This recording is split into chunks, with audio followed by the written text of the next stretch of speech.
Wrong button, but hello, hello, hello. What is happening, everybody? This is Dregn Durant of the Yasuhiro88ch, and I hope you're all ready for episode 12 of Horizon Exploration. We have some interesting events that are about to unfold. I'm very excited and very curious to see how the party handles them, but I'm ready to jump in. One of our members is going to have to be dipping out a little bit early tonight, so let's get into it and get the party members in here. So without further ado, let's hop down, and I might need to make... No, we're good. All right, let's go ahead and swap over to here. We'll get things moved, and we'll get the party members into the chat. Here we go. How's everyone doing? Oh, hoi hoi. How's it going? Hello, Dragon Universe. That's terrible. All right. I'm just kidding. We're just gonna glide right past that one.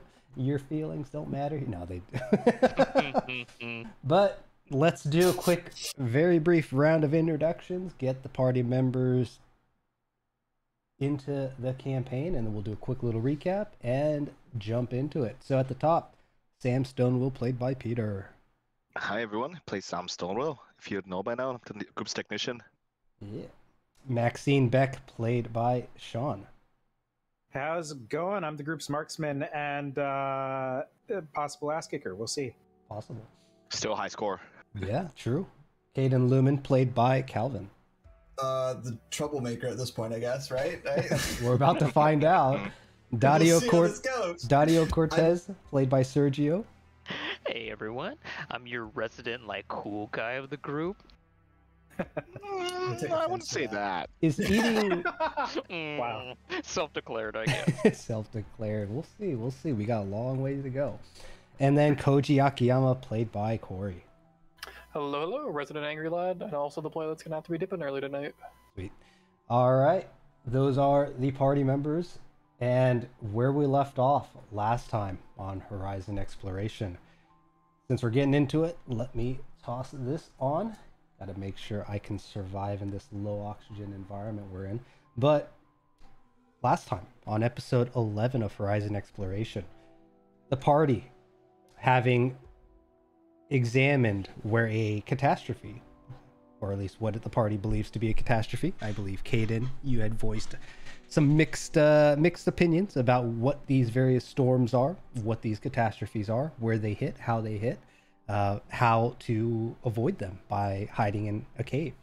But you had found that the previous salted lands that you had, one, crashed into when you first arrived at Aurora Green, but two, re-explored with some members and leadership of the camp that you had come across, that is currently led by Banuk and Cedar, who you are all with. You found that the lands had changed back to ocean, and Luca, one of the camp's members, had claimed that these lands used to be ocean before the catastrophes, and by some chance through the recent catastrophe, it has reverted to ocean. But with that, you all had departed and caught back up with the Banuk and the others as you felt a second catastrophe begin to stir. And not only Cadin and others, but Luca also felt this one beginning to brew as hairs stood on ends, goosebumps riddled skins, and you all quickly made it back to regroup with the camp, which was very quick to pack up and get back onto the road to try and get ahead of the storm. Through a few hours of travel, including some breaks in between, the caravan has decided to rest, believing to be ahead of the storm, believed to be in a safe place, and had called for a meeting with some of the leadership of the camp, as well as some of the senior members and the newcomers who had helped out greatly throughout their short time within this camp.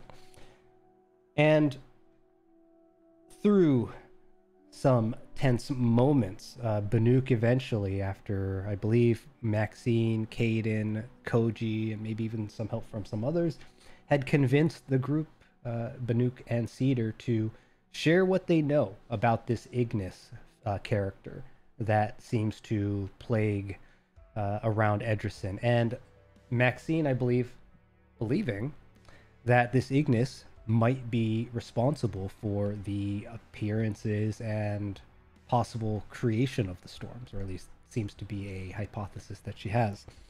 Cadin, seeming to know more than he's letting on, got in a bit of an argument with Banuk. A little tense moment here as they were requesting that perhaps the party could take on the Ignis. Perhaps with the camp lending them or giving them a vehicle might be able to change the outcome or the future of how people live on Aurora Green by taking out this Ignis fellow. But after Banuk, in a rage, claimed that he worked under Ignis, he knows what Ignis is like, he knows what the party member is about to face, Cadin seemed to have some differences of opinions about the intentions of Ignis and what Ignis is all about. And in a heated moment, Cadin had decided to not cause his eyes to glow his traditional blue, but instead glow red, a feature that Banuk had very recently claimed was what he saw in the eyes of Ignis as flames burned outwards. Cadin decided to do the same, which triggered a wild surge, as he is a wild sorcerer in flavor, and caused, through the result, a burst of flame to erupt out of him. And in that moment, Banuk had fallen and stumbled backwards on himself and whispers out, "Ignis." And that is where we had left off. The party today continues as the flames hurl outwards. Everyone took a little bit of fire damage, and as it settles, I think immediately what we were going to leave off with was Maxine taking some action as Sam dwelled over the spilled cooler of alcohol, and Cadin stands in the middle of the room, his eyes still glowing with embers and radiating heat. Just as a note on that, the fireball would have gone out and then sucked back into Cadin. So it's very apparent where it came from. Okay, so we'll say there was I think there was 4 points of damage that had gone out. We'll say, there was a big burst that did 3 points of damage, and when the air gets sucked back into Cadin, which helps to drive focus of who remains in the room towards Cadin, you take that 1 extra point of damage from the heat that billows back towards him. But with that party, Cadin stands there, Banuk on his ass, staring up at Cadin with more fear than you've ever seen on Banuk's face, and Cedar standing there, arm ready at his pistol to his side, eyeballing between Banuk and Cadin. And with that, let's kick it off. Yep. Absolutely. I'm aiming to grab a wrist, plant a foot behind Cadin's, and try to bring him down onto the ground between me and Koji. Okay, Cadin, are you going to contest this if you feel arms on your back? I would, yeah. All right. I'm probably going to lose, but I will contest it. Cadin, you can give me an athletics acrobatics of your choice, and Maxine, you can give me an athletics with advantage to grapple and take him down. That's pretty good, but I think I'm still going to lose. Yep. That's a total of 19. Yep. Cadin, what was your total? 15. 15. All right, yes. So Maxine, Cadin resists for a split second, but with quick thinking, you trip him down, using your legs to sweep him as you grapple his arms, and you take him down. The other hand is going for Guardian Prime and just leveling the pistol on Cadin. Guardian Prime, I think that's the first time you've introduced this, but is this the name of your pistol? Yes. Okay, noted. I keep one hand on the wrist, the other with the gun. Seeing Maxine's quick motion, Cedar will now unholster his pistol and not directly aiming it at Cadin, aiming it at the ground between the two of them. What the hell was that? What the hell was that? Get it in between Cadin and Cedar. My back to both of Cadin and Maxine, but facing Cedar. Okay, yeah. I'll unpause the game so you guys can move your token where you want to be. Also, with Banuk kind of tripping back, we'll nudge him a bit further up as well. Does anyone else want to do something before I do? Well, you're pinned on the ground, so if you want to do something, still got stuff I call can it do. out. Call it out. Okay.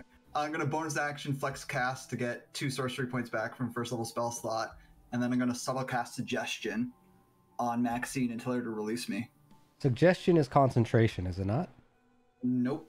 Oh, yes, it is. And are you going to drop the concentration you had on Banuk's, the suggestion? Oh, yeah. Screw, I can drop that. At this point, we're past the trying to get a vehicle part. Okay. And it didn't work anyways. You So don't know. I'm not maintaining. I don't think it worked. It lasts for 8 hours. Well, does it seriously? Pretty sure it does. Yep. Man, Yeah. I need to know my spells better. Yeah, 8 hours. Shit. Yeah, I'm gonna. I didn't know it last long. I thought it was. Like I need to 20 read my minutes. spells better. Oh, 12 episodes in. Let's go. Okay, like, this is the first time I've actually really been like casting my spells pretty significantly. All Okay? right. I've been pretty So passive, so we need a decision here. Is Cadin going to cast? yeah, screw the vehicle at this point. Like we're past that. I'm dropping that. Okay. So I'll drop that suggestion and I'll do what I said. So I lose a first level spell slot and I gain 2 sorcery points and I use 1 to subtle cast. Actually, no, I use both. Sorry, because it's a second level spell. So And- I'm out of sorcery points again. Who are you targeting, and what is the suggestion? Maxine, and for her to. So you delete- gotta give me something, dude. It's suggestion. Yeah. So I'm gonna tell her to release me and don't touch me again. And we'll see if that works. Before the outcome of that roll, I just want to say if Maxine lets Cadin go at all, Koji's going to step in and put his foot on either his chest or his back. We'll see what happens. Of who? Maxine? Cadin. Cadin. Gotcha. Dario's gonna We're step all on in. a wisdom save. I can't cast it more than once. So Okay, so that's- Cadin, you call out to Maxine, let go and don't touch me again. As Maxine, against your better judgment, you're compelled to release him. I'm And releasing the probably- wrist and just bracing the other hand on Guardian Prime. And at this point, Koji, what are you gonna do? my Step eyes. in Oh, sorry. and, if possible, put my foot on either his chest or his back, whichever direction he's facing, and just press down. You're trying to pin him, basically. Yeah, pin him. All right, give me a athletics with advantage, and Cadin, you're gonna have to give me your contesting roll with disadvantage because you're already on the ground. Oh, okay. Well, that was really good, but I don't think I'm gonna win now. Yeah. Well, it actually doesn't look like it would have mattered. Yeah. All An right, advantage, damn it. Yeah. yeah, you So, fucking I was stay a in 10. there, bud. Cadin, you feel Maxine's grip on you release, and as she gets off of you and you feel the weight release, you go to try to get on your hands and knees to stand up, and immediately that is just denied as Koji steps up and pins you back down, thrusting your chest back into the ground. Do I have to make you release me too as well? I just want to talk. Explain what the fuck that was. Proving a point.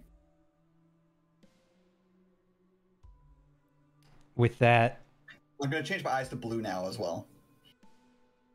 That's a cantrip, so that's all right, your face is down, so most people aren't going to be able to spot you unless they're able to get good look at your eyes, but you'll go ahead and change them as Banuk in this exchange is still kind of on his butt and shuffles uncomfortably further away from Cadin, struggling a little bit with the cooler kind of in his way as he backs up. But Cedar tries to step around Sam a little bit to get eyes on Cadin, as well as get a little bit closer to. Is he Banuk. still pointing the gun towards in the ground's direction towards Cadin? He still has his gun out, and he still has it kind of in a controlled, lowered position. Yes. I'm gonna reach my left hand up, just kind of like angle down, and tell him, "Well, you don't need to use that. Put that away. I know everybody's surprised here, but let's take a beat." Sam, Cedar doesn't look at you, but you do sense that he heard you. But his attention turns more towards Banuk. Banuk,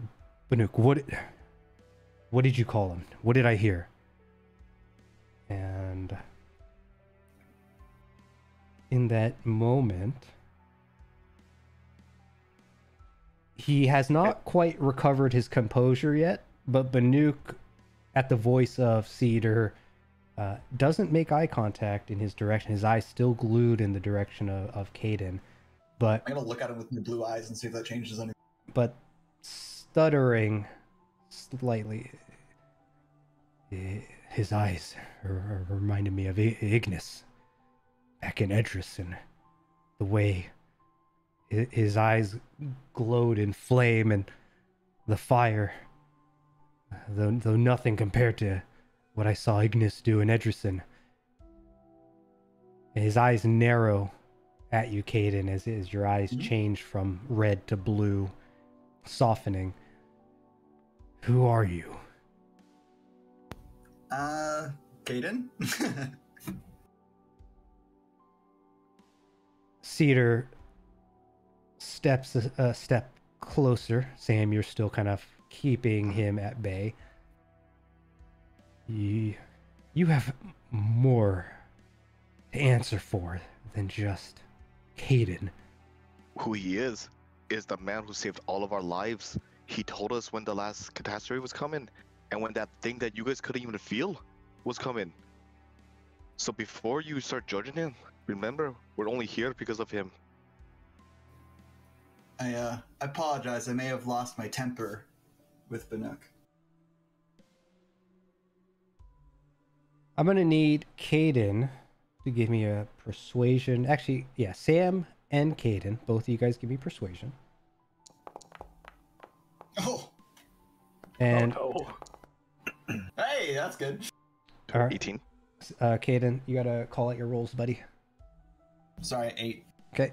And then Maxine and Koji. Maxine, you're kind of just standing there, I imagine. But Koji, are you doing anything in particular or just keeping him in place? Keeping him in place at the current moment. Okay. Okay. Cedar and Banuk both finally share a look. And though Cedar doesn't holster his weapon, he does turn to lean towards Banuk. Well, our technician friend is right, you know. He did call out the early signs of what happened to the west. If we wavered at any longer, we may not have made it out of there. One vehicle didn't. But Cedar is looking conflicted. His usual demeanor of seeming to have at least an understanding of what he'd like to do next gone from his expression.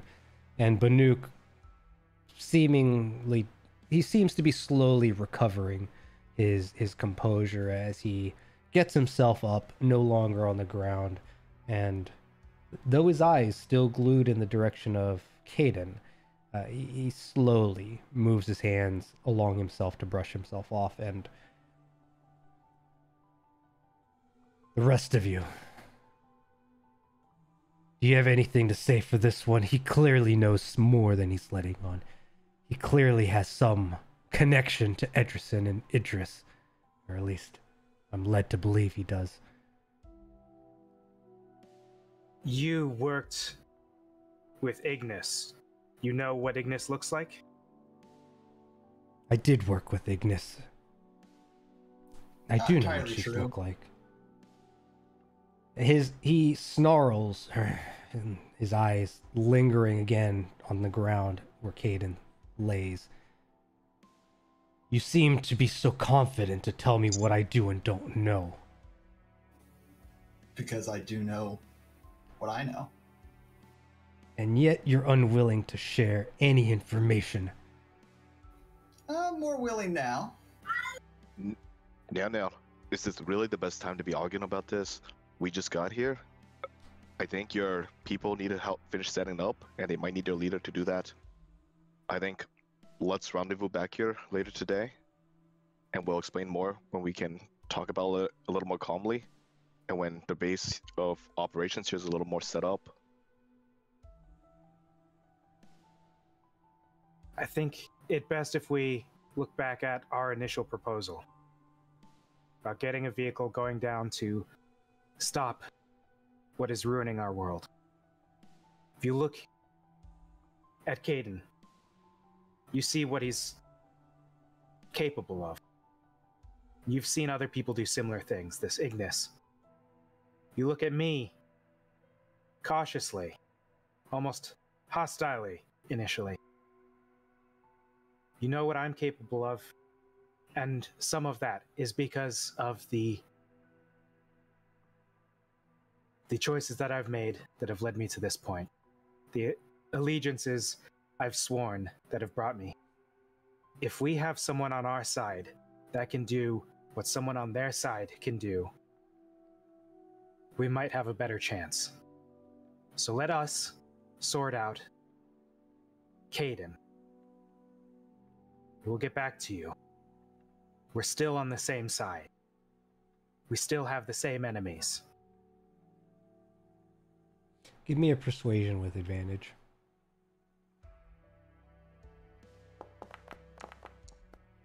It's gonna be a 12.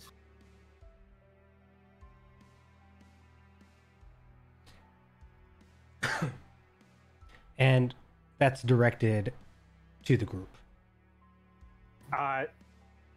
More specifically towards Banuk and Cedar. Right. Okay. Yeah. Banuk approaches next to Sam, getting good vision towards Maxine and looking down towards Cadin. With Banuk stepping forward, Cedar finally holsters his weapon, feeling a bit more comfortable with the situation. I take a deep sigh and I step out of the way now that his gun's holstered. Okay. You, what was your name again? As Banuk addresses Koji. Did you? Oh, sorry. You started Koji. Sorry. Koji Akiyama. You can get off of him now. You don't tell me what the fuck to do. He's gonna look over at Maxine. Is he good? Cadin, you try anything, you know what we're capable of. I'm aware. I'll nod to Koji, and I'm gonna keep gun in hand, but I'm gonna bring it off of Cadin's direction. Koji will release him. All right. Banuk was about to speak before Maxine and Koji's interaction interrupted him, but his eyes are glaring at you, Koji. Almost staring you down as much as you are likely doing the same. But Is Cadin, Koji just like taller than him though? So like he's staring up. how tall was Koji? He's fairly okay, right? Koji's about 6'3". Yeah, I think I think okay, Koji wow. is taller than Banuk. Cool. But- It's like double my size. Currently got about 17 strength, so buff as shit too. Muscles at inches. Cadin, as you stand, Banuk is gonna get up right up in your personal space, I'm gonna and turn my eyes red and say boo. okay, you're casting this time. Yeah, I would have to. I'm out of subtle spells and all that shit. Okay. With that, what is your AC? 12.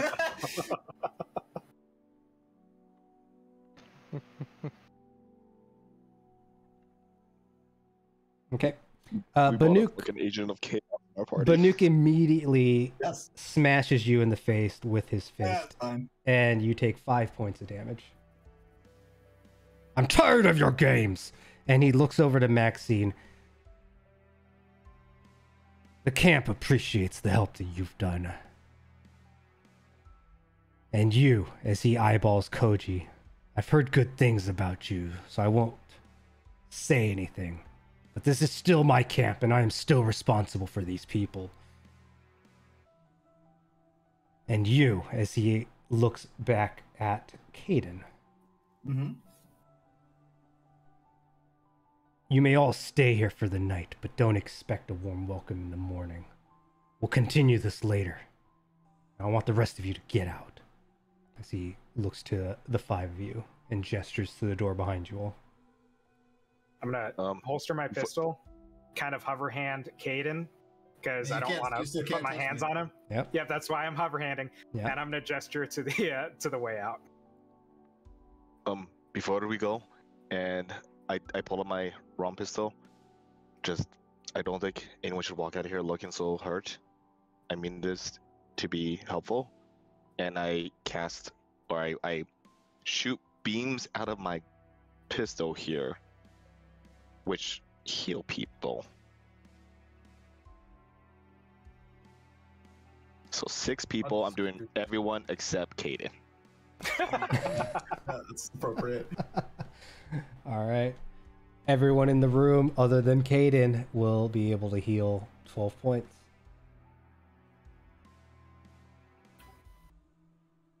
Okay.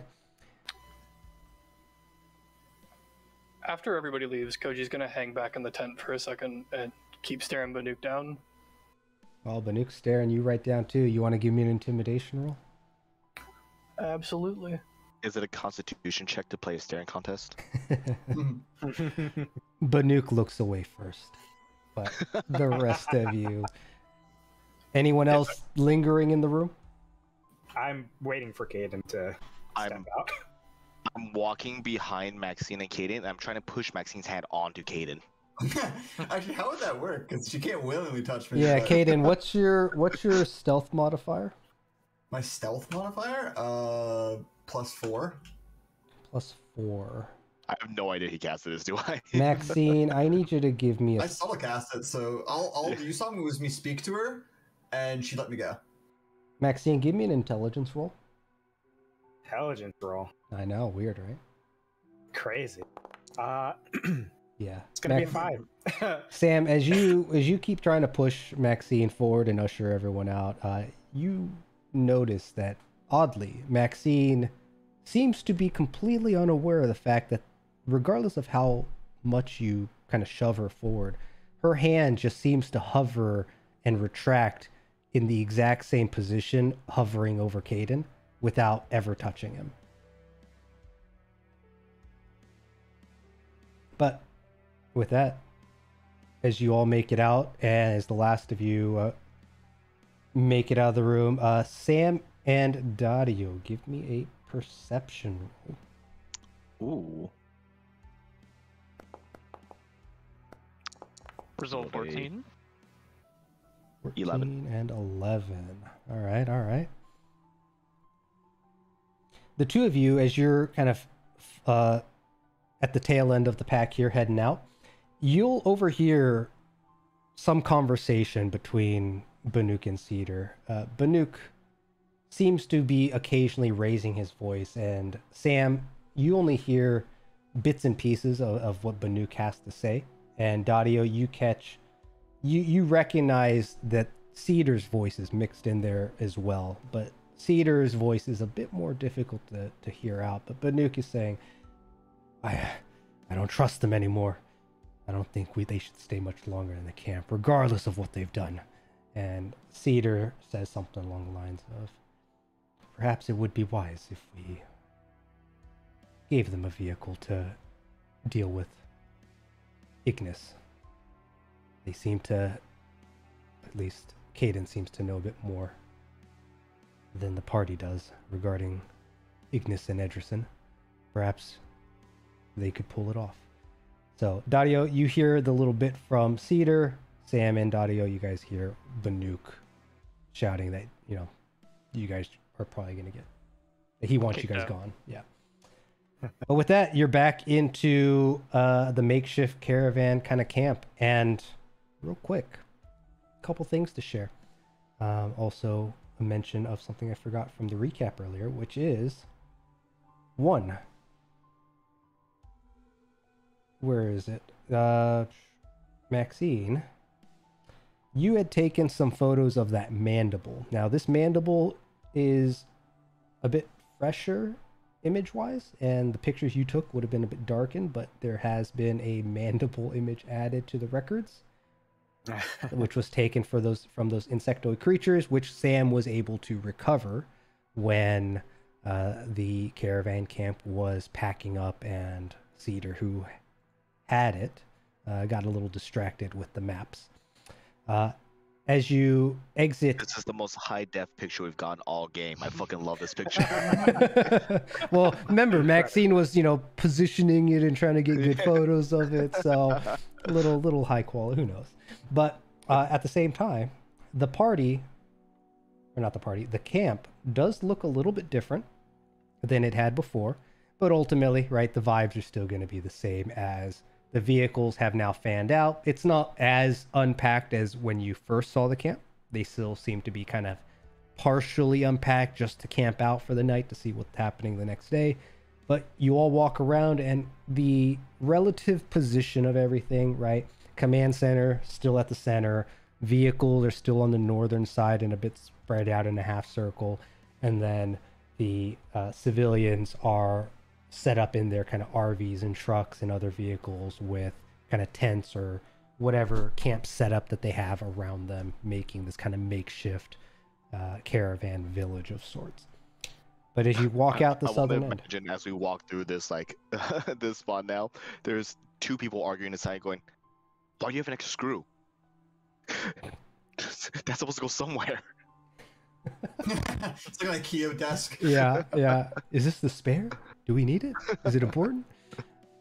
But yeah, you walk around, people are winding down. It is getting quite late at this point. You guys have had a very long day. If you recall, everything that has occurred has only happened within like the last 24 hours. So yeah, reaching end of the day, the aurora borealis up in the skies are quite brilliant as the skies darken. The camp is setting up. You do smell the food being cooked in kind of the communal area off to the southern west side of the camp, and people mostly sticking around to where they are going to be staying, as there's a few bodies that are kind of walking about, as well as soldiers who have departed their vehicles are now kind of positioning around, creating a perimeter to keep watch for the night. But with that, you guys exit out, walk about. What do you do? I again dust the dirt with myself and prestidigitate clean myself. Yeah, this time for the last couple of moments, actually, you guys all, anyone who has a perception of 14 or higher is going to be able to notice that Cadin seems to be like whispering words that kind of slip through the air, almost like a breeze, barely noticed, but if you pay attention to it, there's something to it. And he did this when he was inside, and his eyes are beginning to fade the blue color that he had changed them to earlier. But now as he does this, kind of maybe not even thinking about it, he utters out his spell and begins dusting himself off. And for anyone with a perception of 12 or higher, you'll notice that as Cadin's dusting himself off, the dirt seems to just fall off almost immaculately from where he brushes. Seeing the dirt fall off and previously questioning about this, I take a dirt from the ground, I just throw it right back on him. Okay. Glare at you and do it again to clean myself off. You've got some sort of explaining you need to do. What is that? Some sort of... How did you do any of that? Is it some sort of gesture or voice activated? What are you doing? It's hard to explain. It's neither of those. Cadin, I think it's time you give us a little more than that. We've almost died together a few times, and we just backed you up in there against the lords of this town. I have no problem telling you more, but there's not a lot I know about it. I know how to do it. I have no idea how it works. So what point were you trying to prove by setting off some sort of detonation in them? Oh, Bannock just pissed me off. Does that happen every time you get mad? Not every time, but it can if I lose my temper.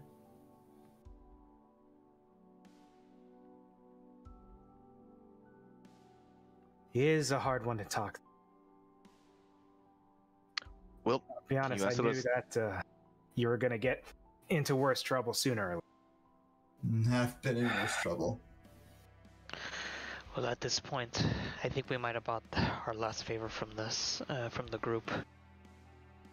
They may, as we were walking, I heard them say they may be able to give us a vehicle, but I think outside of that, I think this will be our last night with them. We had them on the line. Well, That car if was I remember practically correctly, ours.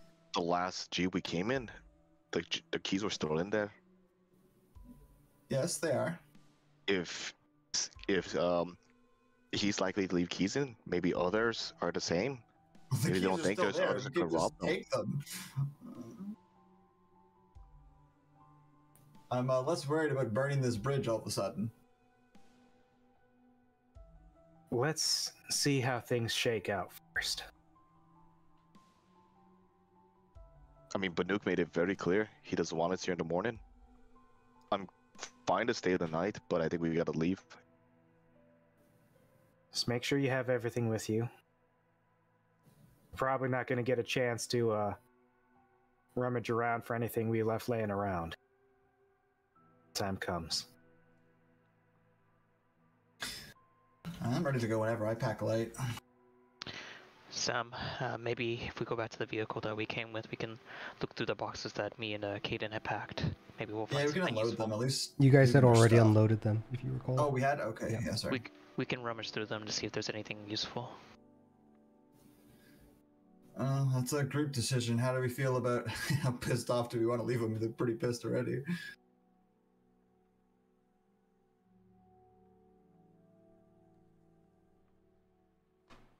I wouldn't recommend stealing from the people that might be giving us a vehicle if we can help it. People that we can hope to try to maintain some sort of standing with, if we can help Yeah. it. If there's anything valuable, though, anything that would be useful in our mission, might not hurt looking that way. Did you guys are having your little conversation? If you have a perception of 11 or higher, you'll notice from nearby, Luca seems to be making his way towards you all.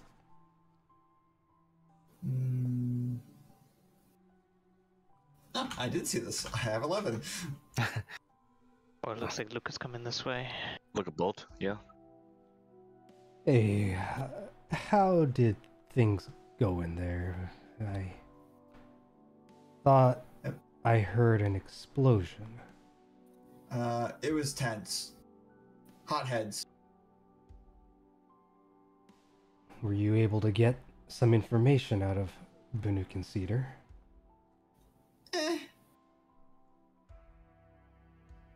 We Luke, got some information, but something maybe to set us on our path next. If we're lucky. well, we're getting low on the food that we've made. Have you all eaten yet? I can certainly eat. I munched on some rations while we were waiting in the tent. Maybe one more good meal.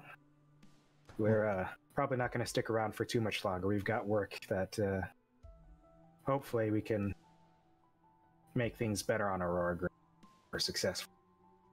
But staying here, we can't really do it, so maybe one more before we hit the road. Never that.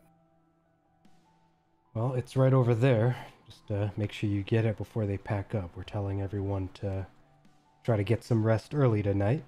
We're likely going to have an early morning and continue making our way south towards whatever this collective of survivors is supposed to be. But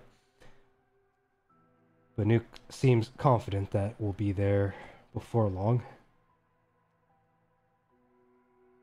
Listen, thanks for handling things earlier. Maxine, didn't Didn't expect you to be so quick behind the wheel. It definitely helped. Usually, myself and the others that, well, as much as we're senior in this camp, we haven't been through hard times. At least for me, it's been a long time since I've had to deal with anything in particular. The war was really the last big thing that I was involved with, but some of the younger folk in the camp in particular, you know, they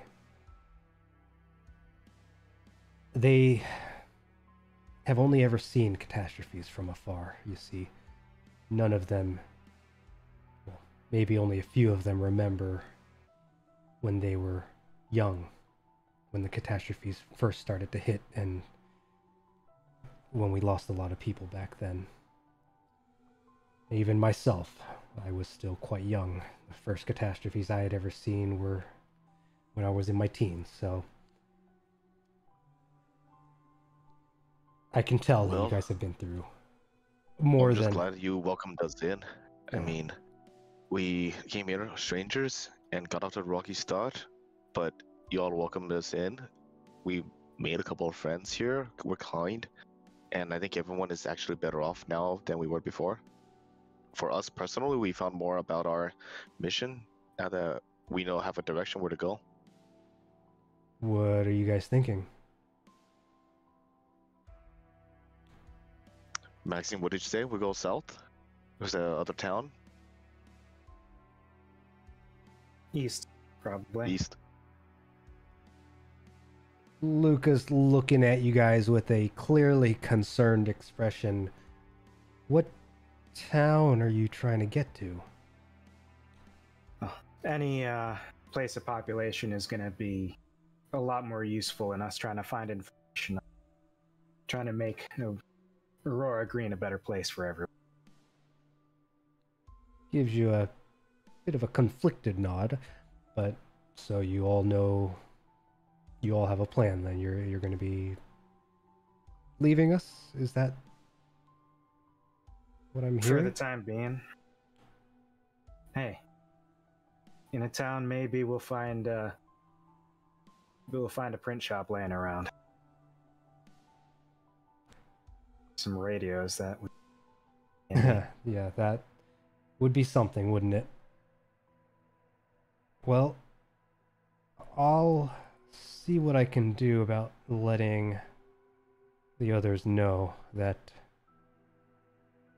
if you're leaving the camp, based on how you handled that truck earlier,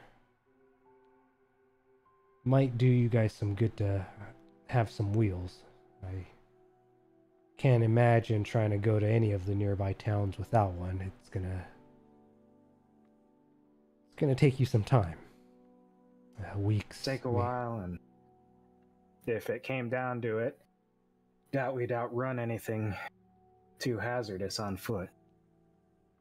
True. That would be a concern. So yeah, let me talk to some of the others. Maybe the mechanics will have something to say about it. But last call really boils down to Banuk and Cedar. So whatever you guys talked about in there, I hope it was fruitful. Well, all right. I'm gonna go talk to the others. Gotta make some more rounds here. The soldiers are keeping watch around the perimeter, so we should be safe for the night. We didn't see any signs as we were making our way over here of any post-catastrophe environments, but yeah, find a spot, set up for the night, and then probably be heading out early, so you guys should hear all the noise. Sounds like a plan. With that, Cedar gives you a bit of a hesitated nod. A lot of the people in the camp have a bit of a tired expression on their faces. It's been what feels like a very long day. But with that... As our group is kind of alone-ish again, I do just want to ask real quick to the group. So, what do you guys think about Banuk's flying airship? You think that's off the table? Yeah. That That thing's expensive. I mean, it would be a better ride than a truck. Sure would be nice. I never got that qualification though, so flight's not something I specialize in anyway. Yeah, I probably don't even know how to turn the thing on, to be honest. Okay, it was just a suggestion, just thinking out loud here. Well, if we ever manage to get off the planet, maybe we can see about taking some time, and I can try to knock out that certification.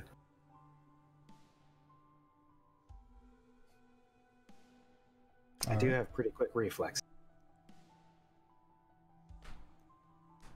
But with that, the food, the communal food area, you hear some clinking and clacking as it looks like they're partially starting to clean up.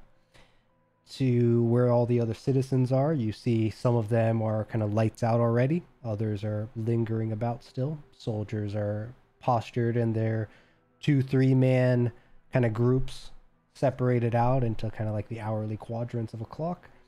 And you guys are still roughly in the center with decent view of kind of the surrounding area. I want to take note of where they store like any kitchenware, where they're like prepping everything and like cleaning. Okay. Yeah, so that's again more kind of center southwest of kind of the camp's orientation, and where they keep their cooking and whatnot gear seems to be mostly collected into a couple of vans that are set up. Maybe once upon a time, some kind of a food truck looking vehicle is used, and then another one looks to be more like RV-esque, but there seems to be a couple that are dedicated more for the cooking crew, if you want to think of it that way. But that's where you see people bringing items in and out from, if not placing it kind of on boxes off to the side or within boxes off to the side. And how about the rest of you? Koji's keeping an eye out for any hostile people coming. Hostile camp people that look like they're being hostile. Yeah, anyone that's like hostile to that could be in the process of becoming hostile towards us. Koji bouncer vibes, is that what I'm getting? Yeah. All right, sounds good. And yeah, it's getting dark. For those of you who would like to head over and get a bite, you can head over that way. If you'd like to pack up and get ready to sleep. Try to hit up last call, maybe see if I can grab any for anyone who's not going that way. Sure. I'm definitely going. Yeah, gotta go too, Daario. All right, looks like the party in general is going to go there, unless you're staying behind. Speak up. But when you get over there, the line is pretty short. You can basically walk up. There's a couple of soldiers who kind of tail in as well. Looks like they're just taking a quick break from their station to grab some food before they head back, as they keep eyeballing back to wherever they came from. But yeah, you all get up there, and first one up, the cook looks at you with a spoon, reaching into the pot and pulling out a spoonful of some kind of porridge. And you got your bowl? Yeah, of course. All right, those with their bowls. That my mess kit. There you go. Yeah. And then he pours you a bowl, and the person next to him gives you a little piece of sliced bread, and each of you guys get some food, or at least those of you who wish to. Seems to be kind of a easy to swallow for those that begin to nibble bites. Bread is on the hard side, but the soup is lukewarm. There seems to be some vegetables. It's a little kind of a mixture between soupy thick, so not quite chicken soup broth, but more not quite thick like chowder. It's more like if you had like a chickpea soup or something like that, a little kind of mixed consistency, but otherwise tasting a bit on the bland side, but otherwise it's tolerable. You're gonna see me wave my hand over my soup, whisper some words again, and my eyes will go blue, and then I'll start eating. Sure. Sam just spoons the whole thing in his mouth. Fully just like dunking the bread as much as possible, and then just drinking the soup. Okay. No manners or anything. Yeah. Koji will kind of mimic Maxine. Yeah, Koji, it's for you in particular. It's you're maybe slightly noticing that, maybe not noticing being that it's Koji, but it seems your taste buds are slowly adapting to the change in environment after all the semi-high stress environments and moving around and not having the traditional comforts that you would be familiar with. Your taste buds seem to be like picking up on the subtle sweetness of whatever's mixed within, but still it is, to Koji's consciousness, underwhelming. Better than last time, but still shit. Yeah. Maybe it'll taste better knowing that I can help maybe you. you noticed it. You're gonna finish that? What are you doing, Kate? What even was that? Tastes better. He just did this. I'm just gonna kind of gesture to mimic whatever it was that he did. Tastes better. Mine tastes better now? I'll try it. No, it tastes the same. I'll give him some of mine if he wants to try it. Or she, sorry. I can give it I'll a try. also take it, but... Did you say Just like try a, it? yeah, just a little taste. Okay. It would taste like a sausage, probably. Like a good pork sausage. It actually tastes oddly like a hearty stew, unlike the slop that the rest of you got.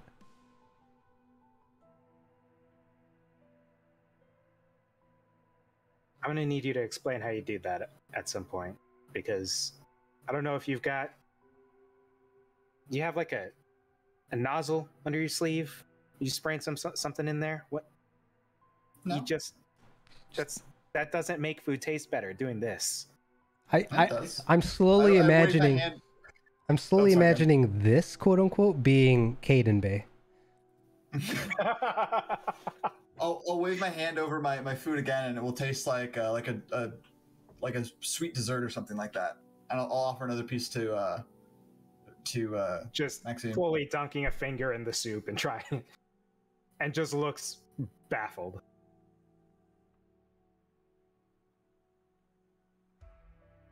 You're not drugging me.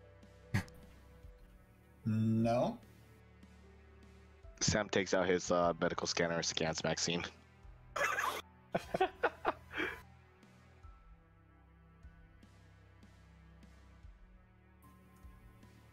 Sorry?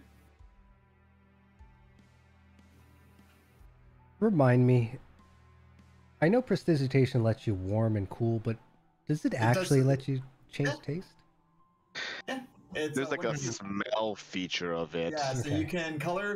you can warm or flavor 1 cubic foot of non-living material. Or non, It's so the, yeah, Flavor. like a creature. Okay, that's the Yeah. one. Yeah, I Fourth bullet point. feel like we had talked about this before. I just couldn't Yes. find it. Okay, cool. Mhm. So, Yeah, you guys yeah. are enjoying your meal, and as you do, the camp around you slowly kind of lights out in vehicle at a time. But you all do manage to find a seemingly open space where you guys can set up. We'll say this time it's actually closer to where the vehicles are positioned, near where the cooks were, and you find a good, little corner where you have a little bit of cover for the 5 of you guys. All right. I unpack my sleeping roll. I put all my stuff down. I punch a bunch of things into my Omni device. Check my net worth, and then I go to sleep. Like a stock. Bitcoin's gone up. As you do, Sorry, you know. Omni coin probably. Yeah. Fucking GameStop is still really relevant.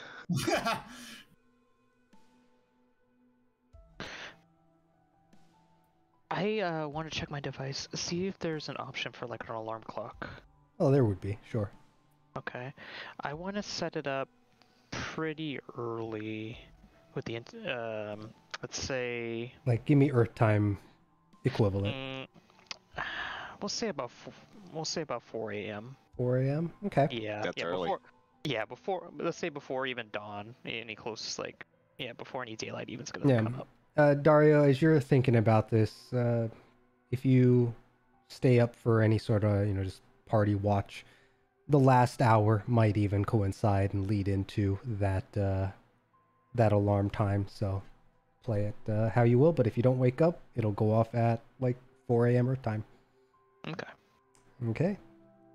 I'd like to go on to my visor and see if where we're at, if I've got connection to the Dynasty network. At the moment, as you pull up your Dynasty network, you're not getting any signal of connected nodes, but you do find that you are getting a signal, and when you kind of tap it and look at where the signal's coming from, you do see that you seem to be getting signal through Bora Station from up in orbit. So yeah, you do have connection, and you are able to tap into the Dynasty net. What I would like to do on that network is I would like to see if I can send in a request. Oh, fuck. To nuke this camp. No. Orbital strike. Gandhi. I want to see if I can put in a request for some undercover what? Undercover gear, clothes and armor that would not be uniform. Gotcha. So You already have 2 uniforms. Just wear the other one. They won't know it's you. I did give her a shirt. So I do have a shirt. This would be like planet side, just casual wear. Yeah. Gotcha. All right. Casual wear, and then maybe some like generic, like non-branded. Please tell me, like, give her, like something like she wouldn't usually wear, like they dress her like a hipster or something. That'd be funny. Like, here's your clothes. You're like, I would never wear this. Give me a full 3-piece John Wick suit, please. So you do find, you'll manage to find a area of the Dynasty network that allows for inquiry back to the, what do I want to call it? The branch that you're a part of. Mm-hmm. And upon making a request for casual wear, there is also a section that you have to fill out titled Justification.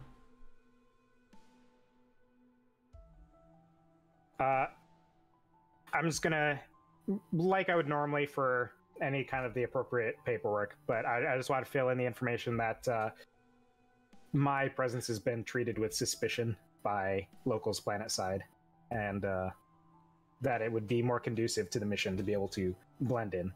Gotcha. Okay. Just saying, good use of words for as. That was really good. I love that this might be the same thing Maxine puts for every request. She's so senior into this like role. She's like, if I just put this down, they give it to me. I'm not gonna change it. I imagine she has one of those stamps, because she writes it so much, she just stamps on the paperwork. She has a template already ready. Well, give me a D20. D20. Yeah. That'll be an 18. 18. All right. With your request, you submit it, and seconds later, you get a ping from your device about the submission being received, and what feels like less than a second later, you get another confirmation that says, request granted, order will be delivered via Omni Services. PS, or there's like a little note, agent note or whatever. Future requests such as this, first try to acquire materials locally. If not, attire can be requisitioned from claimed victims. But it looks like the order status has been successful, and there is a timer that says that you'll get it 6 in the morning next day, roughly. No, exactly. It's Omni. It's exactly 6 It is exactly, but 6 p.m. our time, right? We're using numbers loosely here. They always have the expected arrival just to cover themselves. Yep. Yeah. All right. Yeah. We can't have any sort of, lawsuits going on in the future, please.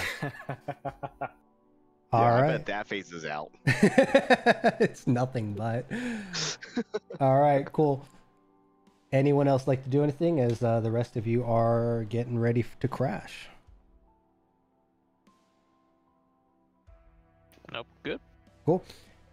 All right, the night is quiet. You all pack up. The camp itself is incredibly silent compared to a previous night that you guys stayed in the camp. People definitely just wiped out, passed out. You hear some, echoes of snoring. You hear the occasional chuckle of the soldiers as they try to, keep their mood up or make small talk. And the party will drift off. All of you guys falling asleep, and time passes. None of you guys have an interrupted sleep, except for Daario, who is woken up by a personal alarm from his device at 4 a.m.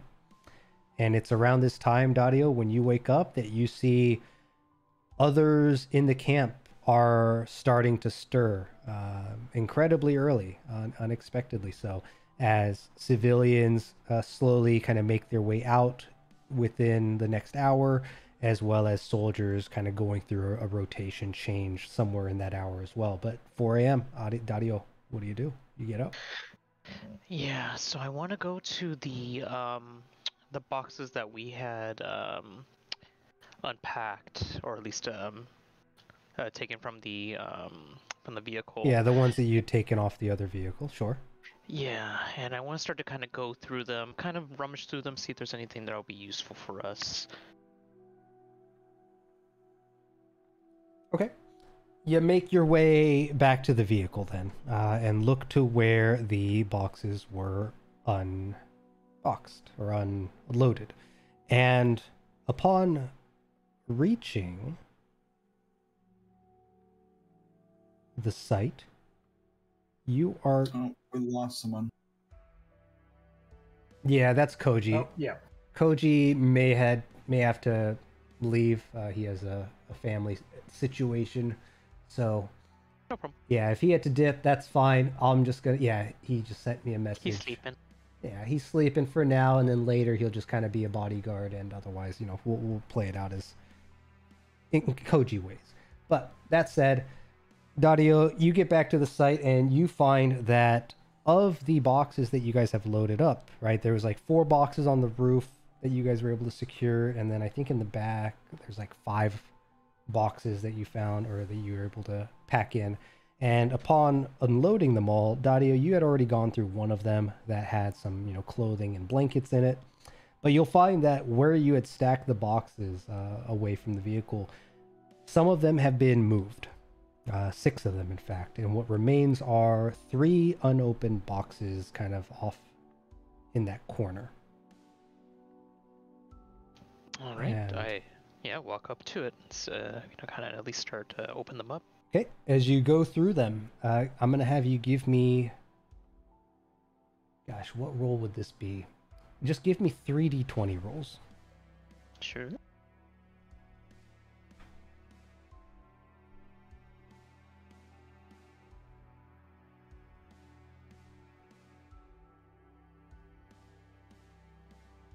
Sorry, just using this figure.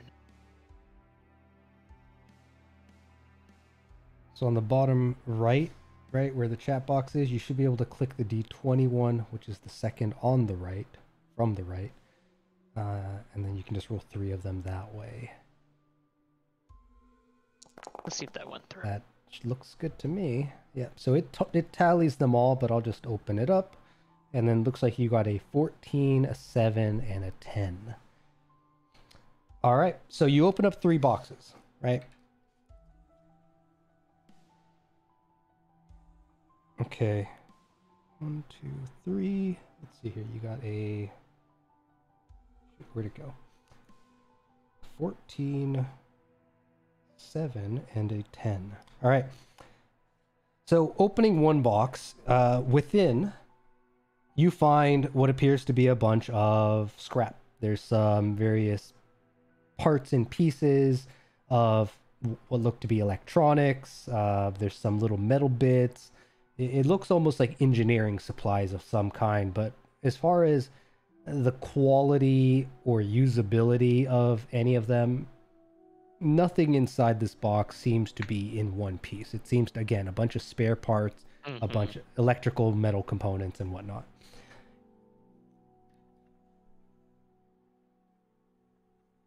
Okay, and then in the second box that you open up,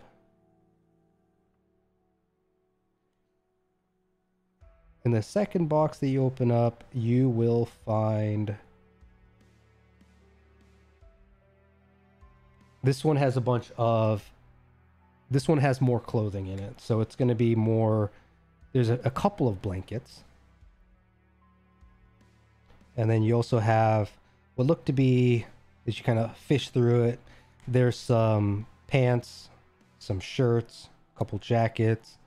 There seems to be a bundle of socks. This must either belong to somebody or it is spare clothes. You're unsure, but a bunch of spare clothing is inside. Some of them stitched up, some of them still looking decent, a couple of them torn, but otherwise a variety of just local clothing is what it looks like. Okay. And then on the final box that you open up, what you find inside are going to be, it seems to have a few cases. This one is actually quite heavy. There is some cases of ammunition, most of which are ballistic from what you can tell at a glance. There seems to be some weapons in here as well, some spare weapons. There's a couple pistols, there's a couple larger weapons that look like rifles, and then there's a few like attachments, some loose, laser pointers, there's flashlights, there's a couple optics that you find, and yeah, just otherwise miscellaneous weapon-based gear. All right. If I can, I'm going to take one of the blankets and just, kind of fold it up and then put it on top of the box with the ammunitions. And gonna, take that with me, and two-hand it and walk it back to our little camp area. Okay. So you said you're covering the box with one of the blankets and you're taking that? Yeah. Gotcha. What is your strength modifier? It's gonna be +4. +4. 4? Yeah. Okay. All right. Yeah, it's a bit of a struggle, but you kind of. Apologies. +2. Okay, I was like 4. I don't think you're a 4. Got the wrong thing. Yeah. All right. +2 is gonna be difficult. So you can't seem to lift this one by yourself. You recall a few of the boxes did require a second pair of hands to move about more easily. You think you could drag it back to where you want to bring it, but trying to one-man carry it is gonna be a bit of a challenge. If you want to attempt it, you can try giving me a roll at the risk of possibly blowing out your back a little bit. If His possible, 80-year-old hip. if possible, can I use the blanket below it as like a, I can't think of the technical phrase for it, but when you're dragging like a piece of furniture and you put like a towel underneath it to kind of give you a little bit of leverage. That usually works like on smooth surface. What's your intelligence? At 12. Yeah, I think Daario would probably be able to make quick connection that dragging the blanket on dirt or a hard surface will probably just shred it immediately with the weight. Okay.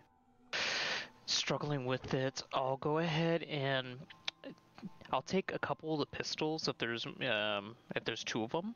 Mm-hmm. I'll grab 2 of those, And I'll also grab the ammunition and see if I can, if I can bundle that up into the blanket and then, take that with me. Sure. Okay. We could make that work. So you're gonna take out a couple pistols. You got a blanket, and you have, we'll say, 2 cases of ammo that are ballistic that you can roll up into like the blanket and make kind of a sack for yourself. And the ammo weighs a bit, but you'll be able to sling it kind of over your shoulder and carry it over, or at least move it about easily. All right. And then I, get to the camp and, start to kind of collect my things. And I want to start to kind of wake up my team. Sure. We'll say that it's only taken you maybe like 20, 25 minutes tops to do all that. Also, once you get back and you kind of rummage through what you pulled, you'll find that one of the pistols is a heavy pistol, one of them is a light pistol, as far as the naming of the items that you guys have access to. And yeah, you can interact and start waking people up as you see fit. So I'll go ahead and wake up Sam first. And, kind of just like tap them on the shoulders of each one, but start with Sam first. All right, let's try to get up. Let's start collecting our things. I think we're not going to have a lot of time to be able to stick Get around. up. Is my delivery here yet? Well, I don't know about that, but at least we should start packing things up before, before they start to round us up and start to get us ready to leave. Wake me up when it's here. I turn around. With a bit of a smirk and an annoyance, I'll start to wake up the other folks. So with Maxine and Cadin. I'd wake up pretty easily. As long as I didn't get disturbed through the night, I'd wake up pretty easily. I was exhausted last night before, but if I got my full sleep, I'd be fine. You probably are feeling like it's early, but the biggest thing is I literally used like every resource I had. I was exhausted. I used every spell slot, every sorcery point. I was tapped. Like I was exhausted the day before. yeah, again, it's like 4:30 in the morning Earth time. So is Cadin awake or not awake? I wouldn't be awake, but if you woke me up, I would be. But he just said that he did, no? Yeah. So I would be awake then. Okay. I wasn't sure if you were arguing that you wouldn't wake up. No, as long as I. Oh, I see what you're saying. Okay, never mind. Yeah. Yeah. Okay. So yeah, Daario, with the exception of Sam, everyone else kind of groggily gets up. Koji is kind of fighting it. He'll probably get up closer to when Sam finally gets up, but you, Maxine, and Cadin are up and about after a few minutes. And I mentioned, and I was able to find a couple of extra weapons for us. Yeah, hopefully they'll be useful, at least if anything happens. And I kind of show them the, open up the blanket and show them the 2 pistols as well as the, the backup ammunition. Just do a quick once over on the pistols, check for safety and see if they're loaded, or if you just threw fully loaded. They only go off immediately. Sure. Give me do you have investigation proficiency, Maxine? No, I don't. Okay, I'm going to give you firearm proficiency just because I think it's been well established that you have firearm experience. So it's going to be... Whoa, we talking about guns and rifles? We talking about like Modars? Firearm in general. Cadin, or Maxine's backstory also lends to it too. So you're going to get that. It's basically going to be investigation or like history. It's going to be an intelligence-based roll, but you'll have proficiency with it. So go ahead and if you have an investigation or if you have an intelligence roll that has proficiency, just roll that and we'll make do. Or you can add a new one. Please be animal handling. Yeah, I do not have one with proficiency, so I'll just do 20 plus the modifier here. Yeah, and just give me an int roll and correct. Okay, that works. Yeah. It's a total 20. Maxine quickly kind of reaches towards the pistols, does quick little 1-2, goes through kind of the safety, the muzzle, checks the muzzle, makes sure everything's straight, makes sure that the movements of the mechanisms are good, checks the magazine, finds that it's unloaded, nothing's in the chamber, and with a quick series of motions, puts them back. And it almost felt like as quickly as she picked it up, she put it back down. But yeah, Maxine, they both check out. They both seem in good, decent condition, and neither of them have been preloaded, so you're good. These, before I was showing them how to handle them properly, I don't think they even realized there was a safety on their weapon. There's a safety in this thing. I pull out the one that I picked up off someone. I imagine Cadin's that person who picks up a gun and points it right at the person he's talking to. I have no Cadin. firearm training at all. Cadin, give me a D100 roll. Oh god. Oh, 91. 91.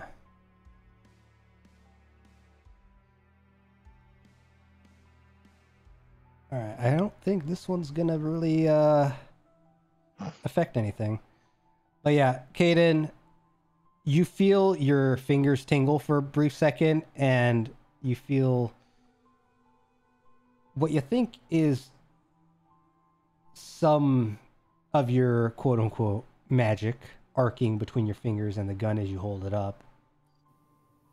Again, probably for you guys, my eyes would glow blue when this stuff happened. Again. You all see Cadin pull out this gun, looking at it, unsure, and then when he looks at you all, his eyes start to glow that blue that you may or may not have seen before. But nothing happens a split second later. I was gonna go about my day like nothing happened because I don't know what happened. If anyone asked me, yeah, it might be different, but Go watch him for a second. after a minute or so, my eyes would fade back to normal. All right. so what's the plan? We're I suppose we wait until Banuk and Cedar are up and about. Probably about the time that they're getting ready to move everyone out, they'll probably have some words for us, or someone on their behalf at least. Hopefully that happens after 6. And I'm assuming at this point we don't want to aggravate them any more than maybe they already have. No reason, give them more reasons to distrust us. But as you speak amongst the 2-3 of you, Sam still snoring off to the side, Koji kind of huddled up, arms crossed, eyes closed still. Good. You're all awake, or at least a few of you are.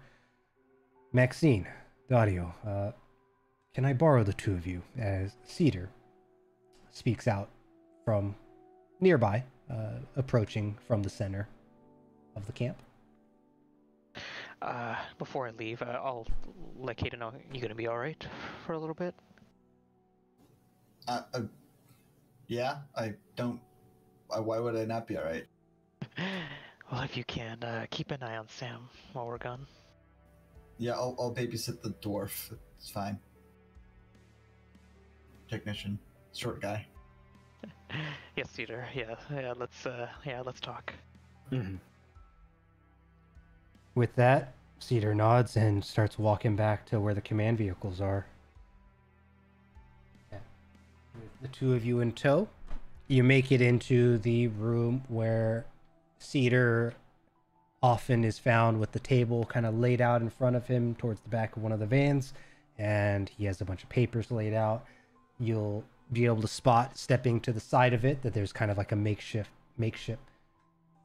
map of the area. Seems relatively. You guys both have high enough, I think, scouting capabilities where you'd recognize it, right? That, hey, this looks like where we are. But once Cedar gets in there, he doesn't really focus on the papers and instead grabs 2 chairs from one side of the table, kind of setting them together and gesturing to the two of you to grab a seat. And he pulls a chair from the opposite side of the table to bring it in front of you all. And rather than sitting, he kind of just puts his hands on the back seat and leans up against it to address the two of you. Banuk and I had a bit of a chat last night after what had happened. It would seem that Banuk is no longer comfortable with Cadin's presence within the camp. He is adamant that he's a wild card. If that last night was him losing his temper, he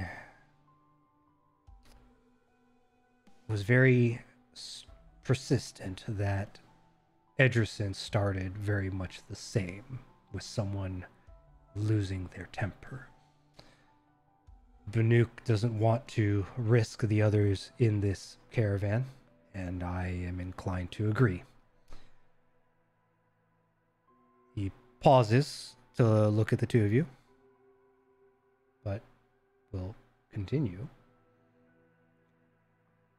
As much as I agree, I also am familiar with what you've done to help those within the camp, as well as when we were out, looking over to Maxine in particular, your marksmanship.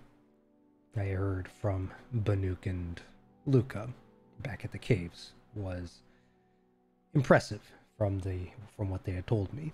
It seems that you at least know how to handle yourself, and you are familiar enough with Aurora Green, where if we were to lend you a vehicle to pursue this Ignis, then I'm inclined to believe we should take that opportunity. But with that, can we count on you to follow through with your promise?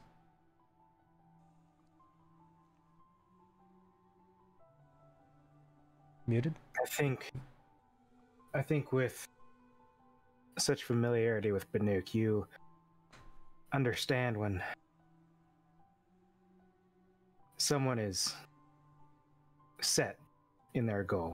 Him keeping these people safe. Me for trying to fix what happened to my home. If taking down this Ignis is at least a step in that direction, that is all that I exist here for. And my words mimic Maxine's. I think we've discovered that we've all figured out a higher purpose, and by working with your group, we've discovered that we want to help you even much more, especially to save them as best as we can.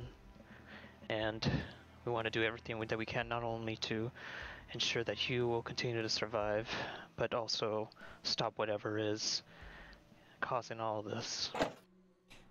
Cedar listens intently as he gives the two of you a nod in understanding and response. I will say that your friend Cadin, I can't help but feel like he's still hiding something. He spoke about Ignis in a manner that seemed personal. But I've known Banuk for many years, and over those years I've heard him tell stories in spurts of when we would have celebrations and he would drink, or just in private, but he's always quietly told me of this Ignis, this person in Edgerson that changed for the worst after the catastrophes. No offense to you and your group, but I'm more inclined to believe in Banuk's words than your friend Cadin. That said, if Ignis is in fact responsible or holds any responsibility for these catastrophes or their sightings or their occurrences, the removal of that would, I think, put Aurora Green back on track for a more prosperous future than what we have been doing. Now, that said, we will continue to flee the storms, try to find other survivors, and our trajectory is to regroup with, or not regroup, but group with the alleged camp to the south. Banuk seems confident that there are other survivors there, and that is where we will be heading. If we were to relinquish one of our vehicles, I think I heard from Luca that you handled, and he's eyeballing Maxine this time, the one that you rode in yesterday. It would be a bit of a hit to us to lose one of our armored carriers. That one in particular, we've managed to reinforce quite a bit. It does hold the most personnel, but I think it would be also the most accommodating for your group, and it is also the one that we get the least usage out of because it's more handled for personnel rather than, well, for the recon teams, the other smaller vehicles tend to work better. So he seems a little disappointed at the idea of losing the vehicle as he speaks, kind of longing at the equipment, the toy that he might lose, but he shakes it off and looks between the two of you once again. As much as I would have loved to welcome you all into the camp, and possibly we could have used some of your expertise and skills, but I've been with Banuk long enough to know that Cadin's existence here now is gonna conflict with Banuk and his leadership, and as unfortunate as it is, I can't have that. The camp cannot afford that. So from here on out, you guys are on your own. Is there possibly anything that we could maybe do to help?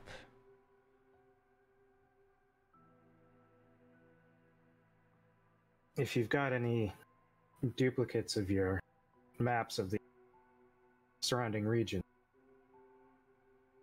be beneficial. I don't have any copies. Most of these were done with paper and pen, but Luca mentioned that you have a way to capture images with your fancy device. If you like, you're welcome to snap a few images, as he nods over to the desk. Outside of that, most of the technology we have here is trying to capture any radio frequencies. We have a few devices we've repurposed to try to find energy fluctuations in the skies around us, but he walks over to the table and tears off a little square of paper and scribbles something down and hands it to you, over to you, Maxine. If you ever find a way to communicate over radio, try this frequency. We don't have it on much, just to save what electricity that we can. This whole thing, as he looks about at the kind of command center that he's within, that you're all within, it runs a heavy toll on power, and without the caravan on the move, we don't have much to keep power from we don't have much to keep power flowing back into this thing. But if you need to send out an SOS, maybe the command vehicle, or if not, the airship might be able to pick it up. Right. We'll get in touch if we have to. Maybe once all is said and done, you can welcome us back when this is more than just a camp.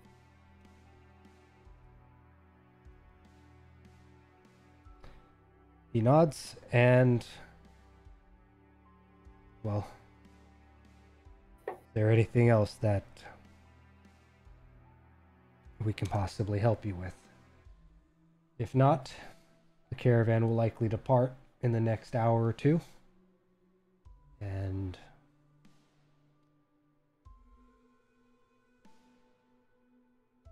he pauses. Yeah, there's nothing else. He'll give you each a gesture to shake your hands. But... Yeah, I'll go. I'll shake his hand and then get what pictures I can of the maps. And Daario will go and shake his hand and just say, yeah, thank you, and let Banuk know, thank you for everything that he's done for us. Okay, yeah. Hopefully Banuk's head will cool in the near future, and if we cross paths, he'll be open to lending some support again. I know we could probably use it, but with that, I wish you all the best. Good luck out there. You too. While you guys are on your way out, Daario, you're halfway out the door when Cedar speaks back. Oh, by the way, did any of you spot that mandible? I was going to try to do some more research on it, but it must have either fallen out of my bag or perhaps it got mixed in one of the other crates. But you guys, neither of you would have happened to seen it, would you? Daario? I look back at Maxine. No, almost no clue. Oh, why in the hell is that talking in Cadin's voice? What the heck? What? I didn't say anything. I didn't do that. Hold up. Is it because I had your token selected? That's why. All right. Just making a note that you received the radio frequency. And Daario, if you are bullshitting me, roll deception. If you're telling the truth, tell me what your persuasion modifier is. Persuasion +0. +0. Okay.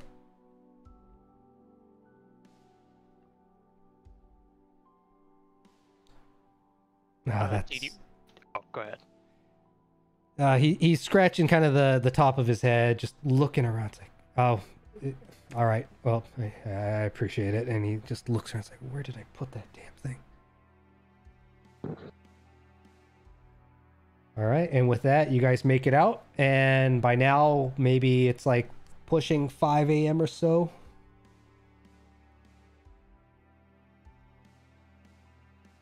Still early. Damn, Cedar was up early. Oh, no, the whole camp's up early, yeah.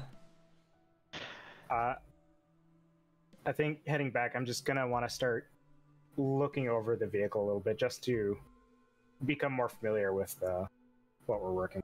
Sure. And as you are taking a look at the vehicle, this is again more for flavor, but you'll find kind of the rear view. Again, using AI generate art and trying to get a vehicle image through AI generate artwork is tricky as hell.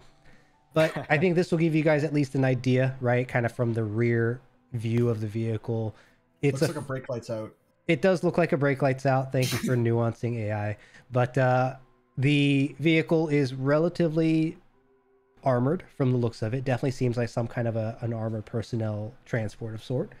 And inside, right, you got 2 in the front, 2 seats in the middle, and a 3-seat in the back, and trunk space that was able to stack 5 boxes. Potentially, you might squeeze in 6, kind of hatchback of sort, but definitely something that could weather a dust storm easily. And otherwise, yeah, we'll probably maybe find some better vehicle artwork later. But for now, this will give you an idea of what I had in mind of again, semi-armored personnel vehicle that you guys will be able to take, kind of like a long Humvee, very box shaped, right, with 4 to 6 wheels depending on what we end up finding in the future here. But otherwise, Maxine, you familiarize yourself with it, and you did drive it. It handled pretty dang well. Seems to be kept in relatively good condition. And the fuel gauge, right, from what we saw last time, Daario noticed that it was about 2/3 full from the looks of it, though the dial was a bit loose and shaky. And outside of that, yeah, you managed to have the keys, which were just kind of left in the ignition, turned off early in the morning. Who's going to steal it from within the camp with guards about? So yeah, it's yours. I go and talk to Cadin. Well, we were able to at least get something to take us away. Better than walking. Yeah. Is the little one awake yet? As I look towards the camp. Cadin, what were you up to while they were having their little meeting? It was super early. I think Daario woke you up at like 4:30, and So I had like an hour to kill? you pretty much have like an hour to kill. Yeah. I was supposed to stay with Sam, so I was gonna wander off, but I'll stay with Sam. Alright. There's still the boxes around the camp, right? That we unloaded from the vehicle. I'll go through those while I'm waiting, I guess. That had already happened with Daario. And Yeah. the boxes were over by where the vehicles are, so you'd have to leave where you guys Okay, stayed never to mind. get Yeah, close no, I'm to just it. hanging around and that All right. just Just- time somehow.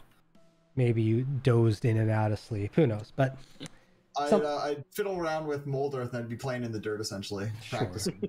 Sure. All right, Daario, you get back. Cadin's kind of just mulling about, lazing about, and Maxine separates with you to go mess around with the vehicle, familiarize, and make sure she knows it in and out. And some time will pass as around 6 o'clock is when Maxine, as well as most people within the camp, will hear a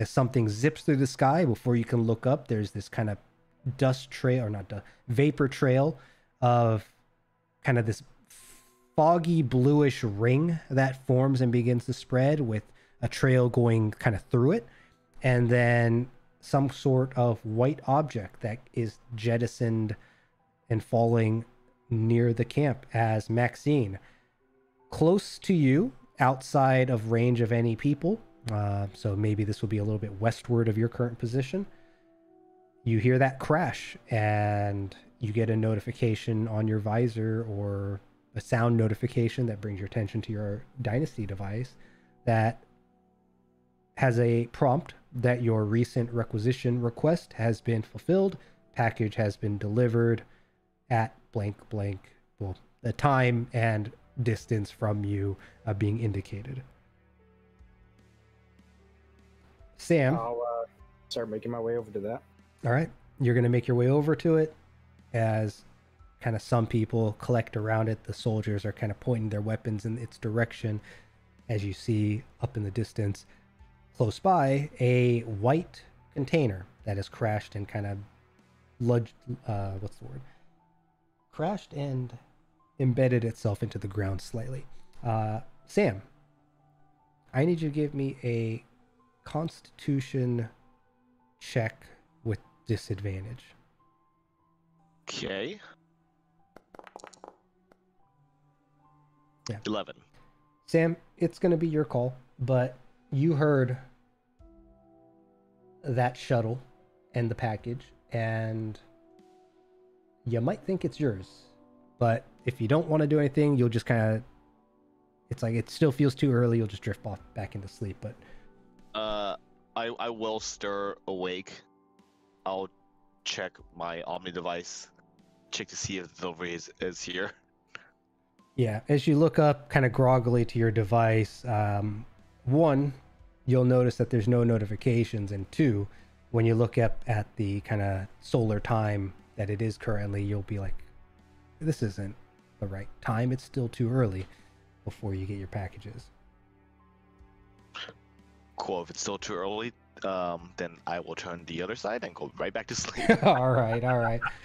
But Maxine, you get to the box and there is a chime. Welcome, Maxine Beck. what is it? Signature identified. And access granted. It hisses. You see some kind of vapor come out of the box as it opens up, and you're able to grab what seemed to be a bunch of, well, not a bunch of, there's a single package that you can pull out that is very meticulously wrapped or packaged in the colors of Dynasty.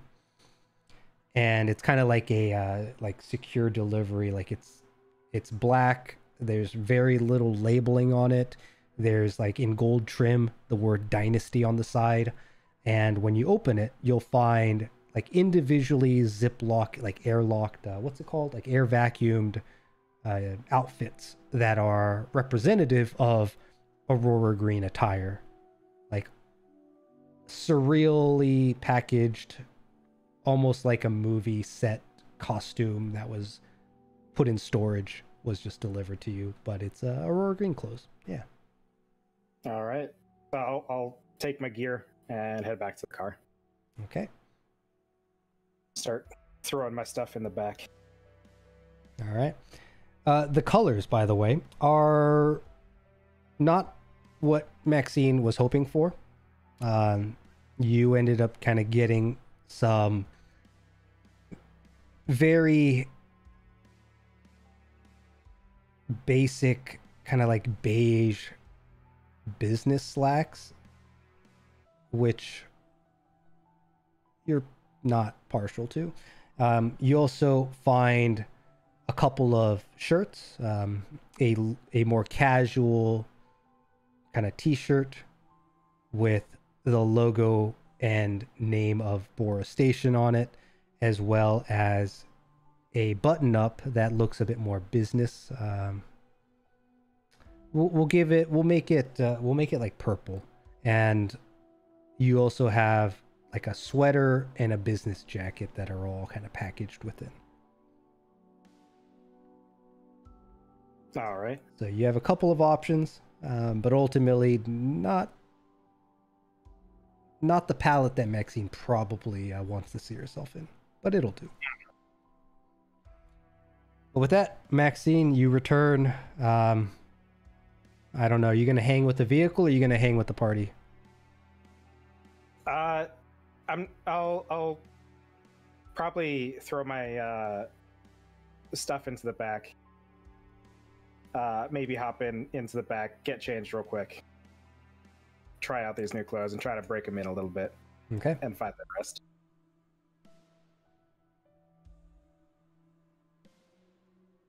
All right, you'll do so. And overall, I mean, it looks pretty basic.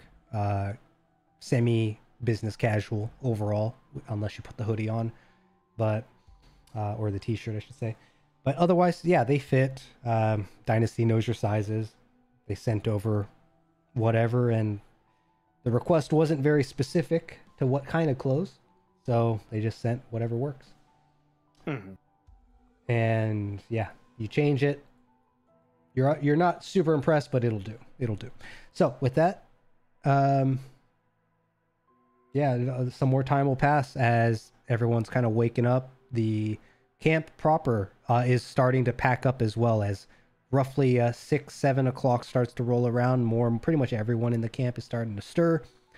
Koji probably would have woken up by now, and then around 7:30, that's when Sam, you suddenly get that little ping on your device that typically wakes you up whenever your package notification gets delivered, as you all hear that swooshing sound through the skies, a little sonic boom, and something falling and crashing as yet another package has been delivered.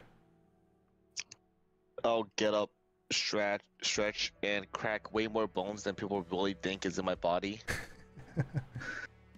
And then I'll prepare and I'll go get my stuff out of the shipment.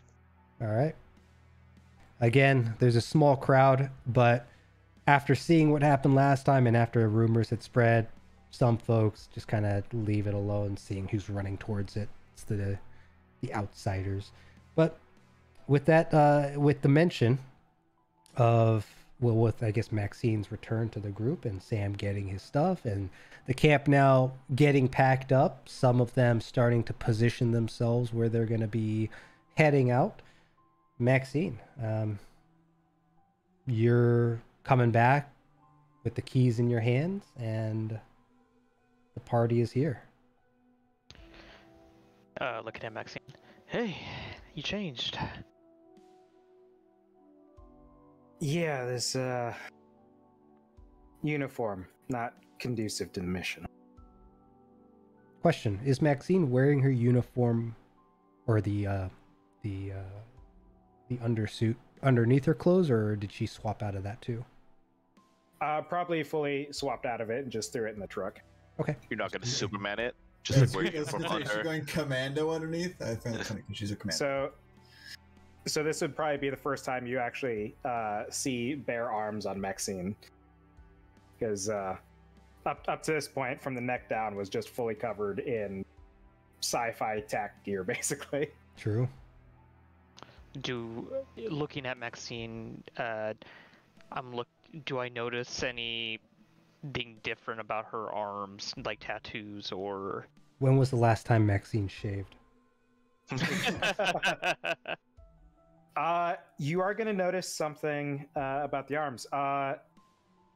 One of them is... They're also weapons. I mean, yes. Not quite to the degree of Koji, but yes. One of them, the right arm... So Maxine's doing like the button up, but the sleeves rolled up to the elbow. And the forearm on the right side is covered in blue and black, like metallic panels. And in the gaps of those panels, there's just this like almost rubbery looking material underneath, like this dark black. Sort of like an artificial muscle underneath the plating. It is a fully like prosthetic arm. If I recall, Right, the description was kind of akin to Jensen from Deus Ex. Yep. Just instead of full black, it's got some more color to it. Yeah. So a very, very high-tech looking prosthetic. One that... Yeah, we'll leave it at that for now. All right, and I think I heard what you said, right? So just for you guys, I'm gonna send you something in Discord. That's right. You did roughly have some work that you were putting together. Is it the Maxine T-pose that you're... No, I'm just threw a Hero Forge thing together. Oh, okay, for this new look, because it also shows off the arm. So I just wanted to... I think I heard what you said about the colors, right? But I might have mixed some things up. I'm not sure. But there you can see like the forearm and bits of the fingers are in this kind of blue metallic. The back of the hand and some of the inside of the forearm have these kind of black metallic panels as well. Did you just have this like ready in the background? What the hell, man? I make Hero Forge for all of my characters, and even some characters I don't even have. So that's cool. Yeah. So yeah, and you could probably see,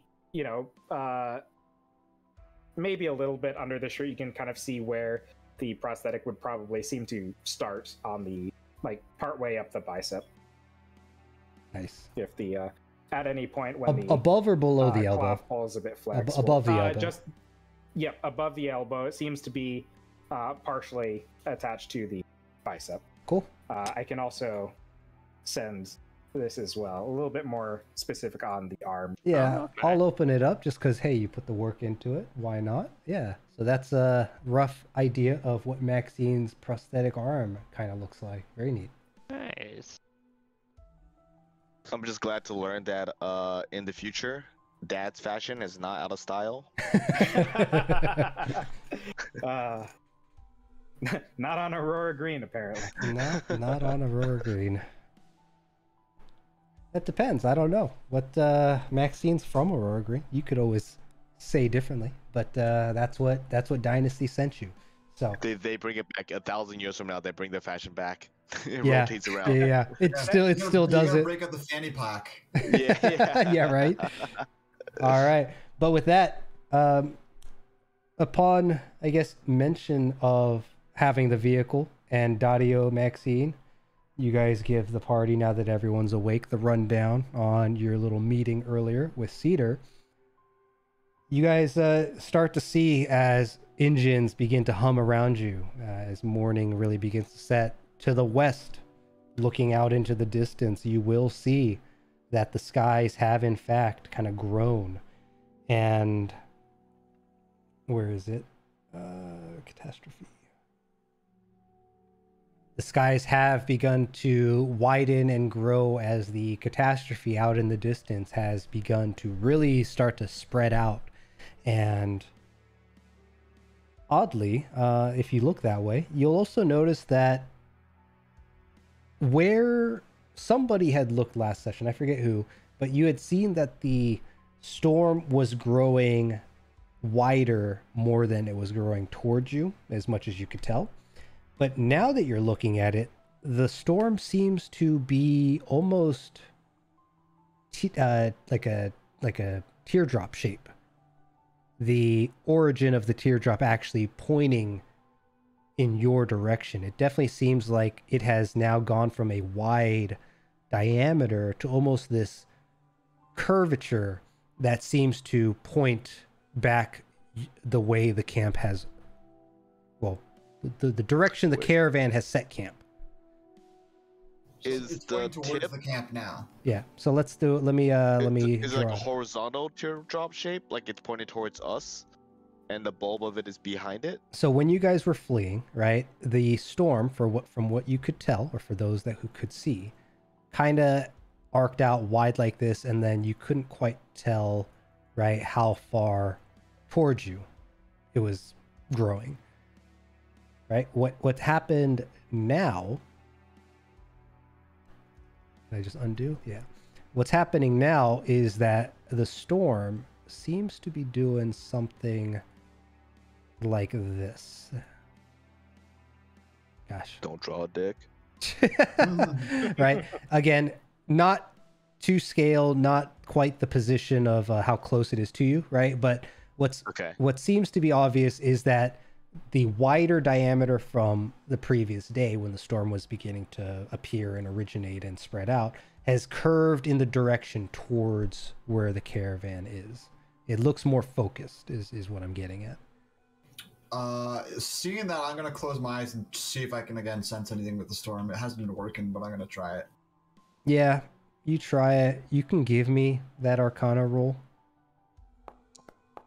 Ooh, wrong Yeah, one. nope. 6. Yeah, no, you definitely don't sense anything.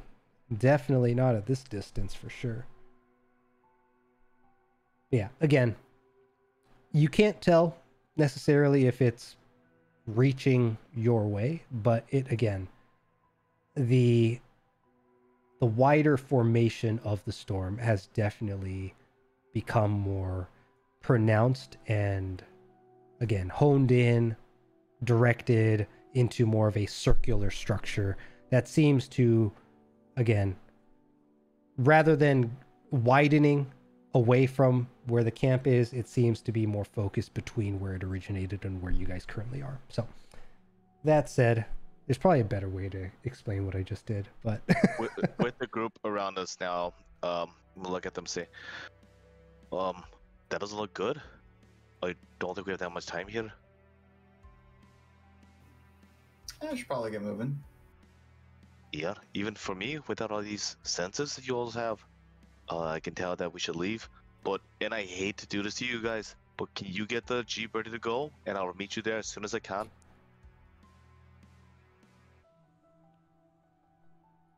And I'm gonna start booking it, running to kind of where the kitchenware was kept in that like southwestern place, I believe it was. okay. Let's see if that vehicle is still there. It is still there. Yeah. So one of them has departed. The other one is still parked and is rumbling or humming. I mean, they might have had first breakfast, but they got to wait for second breakfast. Yeah, you get over to where the cooking station was, and you see one of the vehicles is still there, last of kind of the items being moved about. But what are you looking for? I'm looking for where. So everyone here gets water from them. I'm looking for like a large water gallon tankard, like wherever they carry their water to distribute. So you're looking for like a barrel of water. Yes. Yes. Okay. Like empty is fine as well. Empty or Barrels- partially or barrels almost 55 empty. gallons, so I don't think we need that much. Are you looking for one of those like office cooler size things, water or cooler? yeah? If it's probably larger than like an office cooler for like a size of this caravan. You're looking for like water barrels, Yes. like what you'd see in the God, what is it? It's like keg size, a little bit larger. Yeah, because it's a large caravan. Yeah, Sure. I imagine they have something to carry a bunch of water. Sure. Yeah, you're looking around for some water or something. So if you want to look in the rough area where the cooking area is, give me a perception. If you want to specifically look in the vehicle or around the vehicle, give me an investigation. And there's probably something empty nearby. They probably just used it. I'm gonna go perception. Cool. 4. I asked for help. Okay, I yeah. asked somebody. Yeah, you're looking around. No one. There doesn't seem to be what you're looking for. But one of the cooks from the other night is kind of walking about nearby, and you can walk up to them. Yeah, I walk in. Hey, sir. I saw you guys feeding everybody here, and I promised Banuka would help out. Where do you all keep your water? Water.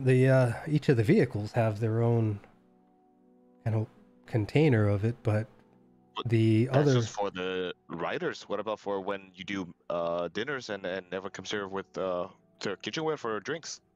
Yeah, there's that. The other RV has a big water tank that we usually use to act kind of as water storage.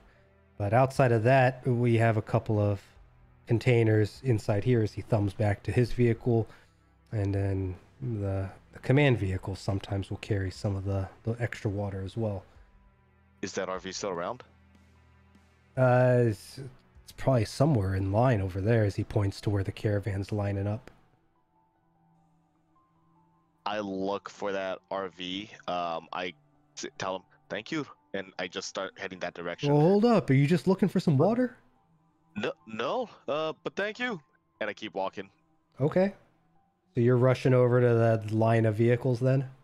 Yeah, trying to find that RV that contains that tank. Okay, you're going to have to give me a perception with disadvantage for this one, with the dust that's being kicked up by the running engines, as well as the quantity of vehicles that are out here as you try to scan for the one that you think you remember from the previous night. Disadvantage gets a 5. Damn.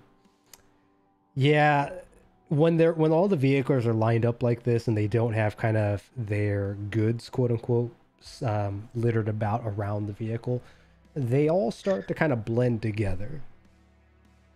Alright. Well, no good deed, I guess. I guess I'll head back. Behind every one of these, there is a container of water. The guy just said like each one of these each of these trucks has one.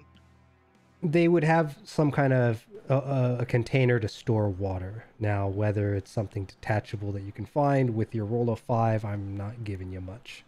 Okay. Yeah. Looking around, you do see a few kind of containers strapped to the backs of vehicles, but what's inside and whether they're removable, you have no idea. Not to mention everyone's in their vehicles and in the driver's seat. Unless you go to one of the vehicles in the very back, probably gonna get spotted. I don't mind getting spotted. Yeah, I'll make my way to the back, and just as I walk through, I just want to like tap on each of these water tanks that are on the side to see if I hear one is empty. Sure. Yeah, so going to the kind of rear of a vehicle, you find one that has 2 of these large kind of keg drums that are strapped to the back. And tapping one, it seems partially full. Tapping the other, it seems more empty. The one's more empty. I'm gonna open up the cap to it. Okay. I'm gonna write on the side of it and put, "For your troubles, as promised, thank you." And then I drop in an H2O cube that will create water. Here we go. We got to do long rest here, real quick. Get my spells back. Cool. And then I will fill up that entire tank of water. Nice. If it's at least as 10 gallons or less. Okay. And then I cast. No, I'm kidding. Just cast Destroy Water on it immediately afterwards. Yeah, just after. Cool. Yeah, you as you drop the cube, you start to hear the sound of slushing as you give the container another tap, and you definitely hear that the sound has changed as it begins to fill. And you scribbled what again? As Thank you for your help. As promised, water. Thanks. All right. And Foundry only lets me put an entire thing of. Actually wants to be like make this happen, so we all drown here. Cool. Wait, you create how much? You're only. That's the range, not the volume. I know, but it doesn't let me like stop casting this. It actually wants you have to draw the square? Yeah, I have to drop the square. Yeah, it's just it eventually fills up 8 gallons as you walk away long before, and the cap is just the cap. Do you put the cap back on? It just pops off. It just flies off once it's full. The pressure below in the where the cap would be, and from the top, as it just starts to overflow and drip out of the back. The last 2 spare gallons that are created, but very cool. And then I'll make my way back to the truck. Okay. You make your way back. Somebody in the caravan manages to get some more water, probably the freshest water that they've ever had. And when you guys get back to the truck, Maxine, you're up towards the front. Some items are being loaded up. But Koji's sitting in the middle or back seat, just chilling. And what do the rest of you do? Yeah. Daario gets in. Are we eating before we leave? Oh, I guess I'll just you guys have you guys have roughly eaten in the last 24 hours. So if you want to eat and use ration, you're welcome to, just to make sure you're topped off. But you guys, between the food that was provided by the camp and with the ration you had during the meeting, you don't have to spend any rations right now. Okay, I won't then. All right. But with that, you're all in the vehicle. The caravan is all lined up, and we're pushing about like 8 a.m. Earth time, and the caravan begins to get ready as most vehicles are starting to position towards it. The command vehicles, before you depart, one of the vehicles pulls up next to the truck that you're in, and through one of the back windows slides open, and you see Cedar's head kind of lean out, and he nods for you guys to lower. Oh, why is there a box? But he gestures at you all to roll your window down.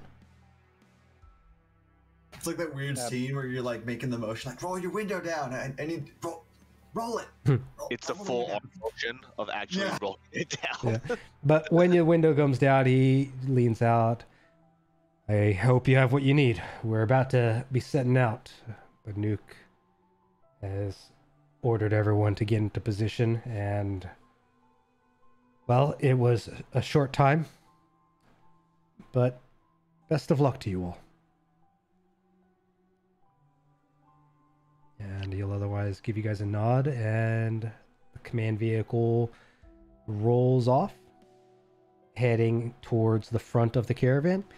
And Maxine, as you get your engine rolling, the other support vehicles and militarized vehicles begin to fan out and posture towards the front as Banuk takes the helm in the gunned vehicle and before all the vehicles set off, one of the vehicles does a bit of an opposite U-turn and makes its way parallel to the driver's side, and lowering its window, you'll find that Luca is in the driver's seat along with Johnny in the passenger, and Fucking Johnny. I don't really remember Johnny. I like Luca though. but they all look out, and there's a motorcycle that pulls up on the passenger side, but Tina. before once whoever's driving that one looks into with their helmet who's in the vehicle, they just shake their heads and just continue rolling off. But the Jeep, the one with Luca in it, Luca leans over in front of Johnny, and good luck to the rest of you. I hope to hear from you again someday. Be safe out there. If you ever make it to Fontaine, head to the central library and see if you can get word with the head librarian. Let them know I sent you. Hopefully they'll be able to give you some information. Do they have a name? The head librarian? Yeah. Yeah, ask for Finnegan. Finnegan. Okay. Is that first name Finn, last name again? Say again? No, I don't know. No. All right. Give me 1 second here. Let me just drop the rest of my notes here.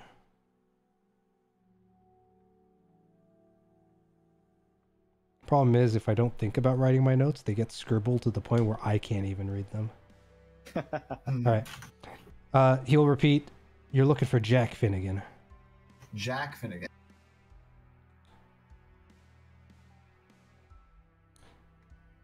I'll keep an eye out.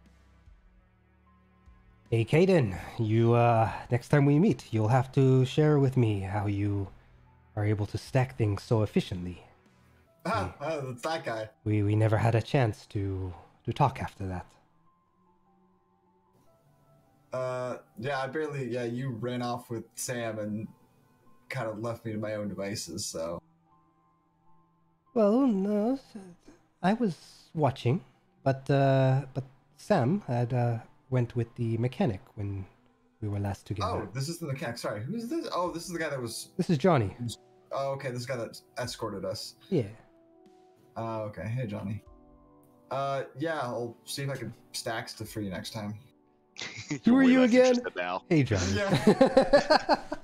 All right. Well, Cool. I don't know. I didn't really think much of his stacking. He was interesting, but it's not his thing generally. Johnny was interested. Man, rude. I mean, But we're more memorable than everyone else in this encampment. true. Apparently. True. I I mean, didn't even see the interesting shit. He just saw me stack some boxes. Not even. They're like random assortment of pieces. yeah, they I were had like on the tools table. and shit that you were working with. Come on, man.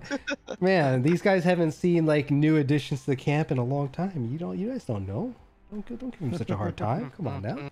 All right. Well, Johnny gives you a nice little smile, and then Luca just gives you guys a final nod before setting off and catching up with the others. But once all the vehicles are ready to go, they begin to take off as a huge dust cloud begins to form around them as they continue in a southern destination. And once the dust settles, you guys are left here just surrounded by tire marks and, again, a few loose pieces of scrap that were left behind or forgotten. But you guys are here in the vehicle by yourselves now, where the camp had now departed. Well, we got a vehicle. So, who's driving? I am, obviously. Yeah, not me. Obviously. Let's do this, though. I'll have a vehicle token for you guys next time whenever we're doing, like, overworld style settings. But the party token being the front of the vehicle, to the lower left of it being the driver's seat. Position yourselves where you want to be. And Get in the back. I'll be in the back seat as well. we'll go ahead and bring Koji back, and I will probably move Koji to Koji will not be in the passenger seat, so he's gonna be taking one of the back spaces. I'll ride in the front with Maxine. Okay, and then that'll work out because Koji will just kind of lay out in the back and claim ownership of that space. It's usually my usual spot, but I'll let him have it. Yeah. Well, he was already there, so by the time you got there, you're probably just like, I'm not. Does Koji just like man spread when he fucking sits? He probably does. He's probably sitting like in the middle, arms just outstretched along the entire width of it. All right, and then you'll What be else do up. we say he's doing? I don't know. I feel like, We do the classic sleepover thing. Like he fell asleep, so we draw on his face with a permanent marker. oh, that's a way to get yourself early party kill, dude. All right, cool. So that'll be your format as Maxine, you start driving off, or at least you're getting ready to. But before we wrap up tonight, let's see where you guys are planning to head next. Absolutely. I do want to make sure one of those pistols is kept in the glove box Which one? with some The ones ammo. that I found? I'd say that may be a light pistol. It's just something there if we need it. Okay. Like light pistol and a magazine of ammo, just kept in reach of the front seat. But yeah, I think we're going to try to find a way east. I do have the images of their maps that I can pull up on my visor. So I'll probably try to set up some like gesture-based mini map that I can just kind of scroll around with quick gestures of the hand or something. Yeah, if you use your visor, you can basically make yourself like a little mini map of Cedar's sketches of the area. Yeah. And I just want to try to plot out a way that would take us eastward. I know we have to go Cut out? roughly as much information we have on the matter, so You said east? I believe so, Okay. because we got the information, or we know that Edrison is. Did anyone pick up any info on any other locations that we should check out? I know only 3 on the planet. There's Fontaine, Edrison, and Fontaine is east of us, right? And Edgerton is like way north. Edgerson's north, southwest of Edgerson is Fontaine, right? For Southwest is everyone Fontaine. who would like Okay. to recall, because there have been a few mentions and I've heard a lot of misinformation, so let's square this away. Sam, your memory's pretty good, so you can give me a history roll. Maxine, your memory is also decent, and not to mention you're more local, so you can give me a history with advantage. Cadin, I think I had Nat you 20. roll I know the previously. entire world.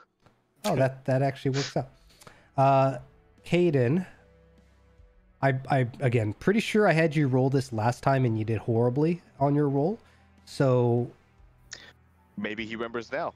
I don't think he does. He lived under a rock literally for a while. Yeah. So aside There are rocks from in Fontaine. There are rocks. true, I true. lived under a rock specifically in the town that we're trying to find. Yeah, Cadin would be more helpful geographically once you're within a radius of a certain city. Koji's not here, and then Daario, your memory is supposed to be okay, so let's have a history roll from you too. Pick up the dirt.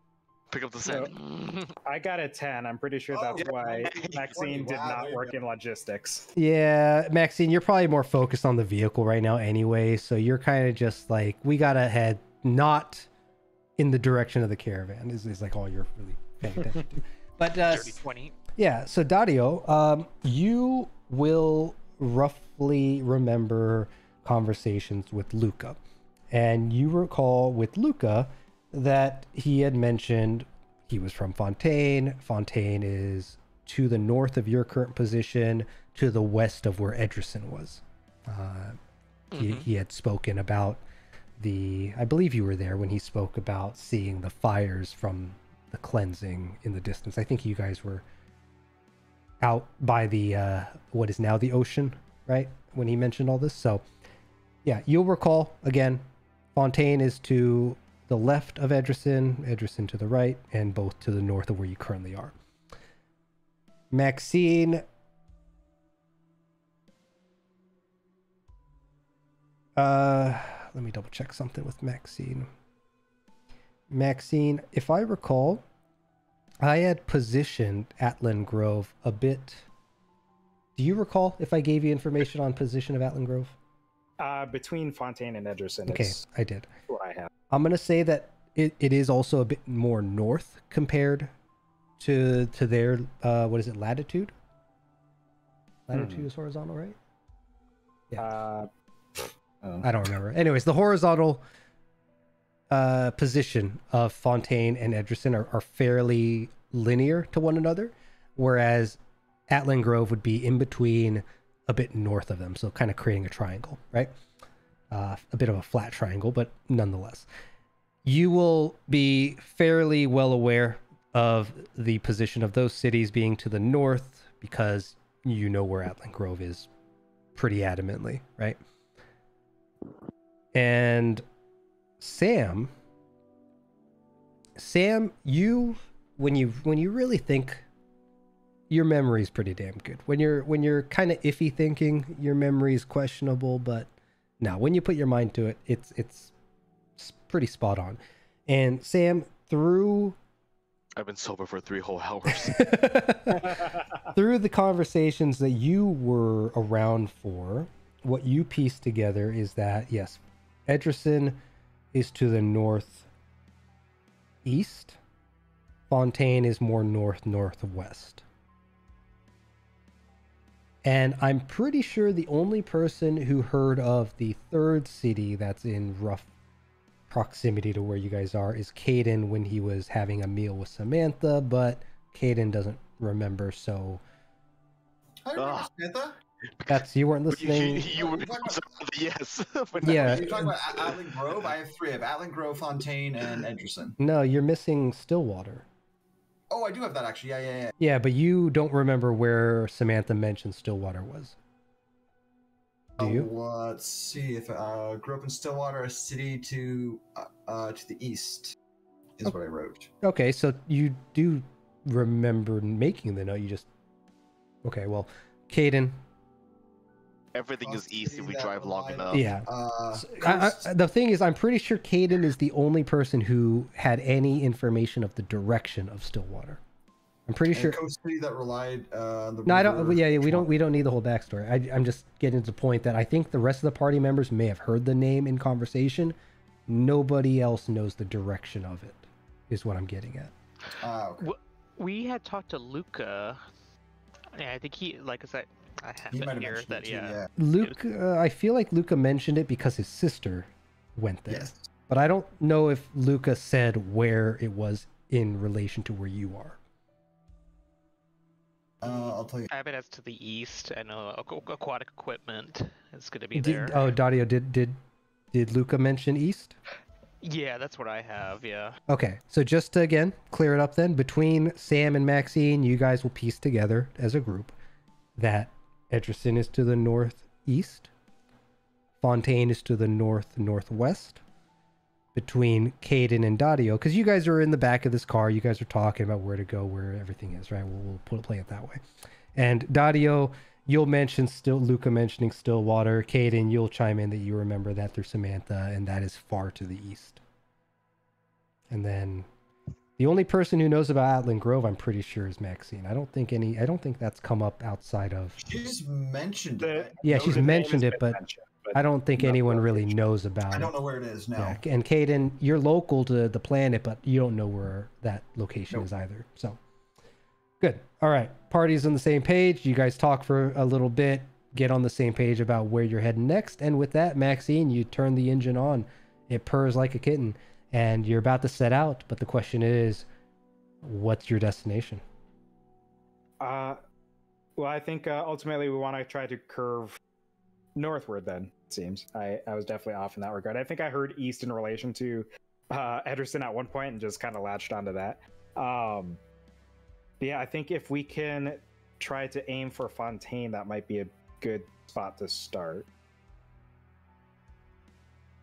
I think that's a good idea. At least it's on the way. All right.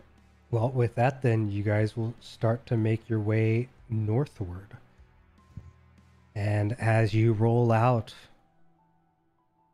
you look off westward and see the crackle in the sky as the storm continues to kind of grow and hum as arcs of static ripple through the sky, occasional flashes of white striking down almost like thunder and lightning, but still not completely set yet, as it seems to still be stirring in the distance.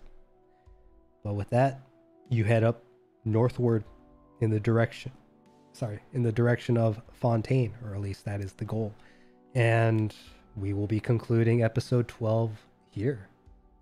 Hey. Let's go. Very fun. All right. Well, interesting how the conflict ended. Definitely much tamer than I expected it to be. But yeah, there's now been the separation with the Banuk's caravan as they all set off in separate directions. Banuk and Co heading more southeast in search of this settlement of survivors that seem to be forming to the south, far south, whereas the party is heading northward towards Fontaine and ideally in turn Edgerson. Once they get closer to more population, we'll see what the party decides to do, as they now have a vehicle and they now are on the road again, setting off and exploring the wastes of Aurora Green post-catastrophes. And we will be continuing this. We need to talk a bit offline, myself and the party members, to see if we're going to be able to continue next weekend. I think we have another party member who is just going to be on vacation or out next weekend, so there might be a break next weekend. We'll see. The reminder videos and schedule coming out tonight, tomorrow. We'll finalize that. But yeah, thank you everyone for hopping on to Horizon Exploration episode 12. And we'll be jumping back into this very soon. That was fun. Thank you. Thank you, everybody. Yeah. Any closing thoughts or thoughts from the party before we wrap it up? No, I think I'm good. All right. I mean, I would have bet that one or two or some of us may have died, and the fact we didn't seems good. Yeah. I had some more lore I could have dumped, but we never got to it. So never got to it. Why? We got a nice long road trip. Yeah, I was gonna say it's a long drive ahead. Yeah. Lots ended up talking. I thought we would talk more about Ignis with. It'll make us turn this car around. Banuk, so I had prepared some stuff. You can't say that when you're questioning my dude. You're like, what do you know about Ignis? I don't know. And then at the end, you're like, I had so much more I could talk about. No. The difference is with they never asked me today about Ignis. They asked me last week, and I wasn't willing to talk about it. We started the entire episode with Ignis.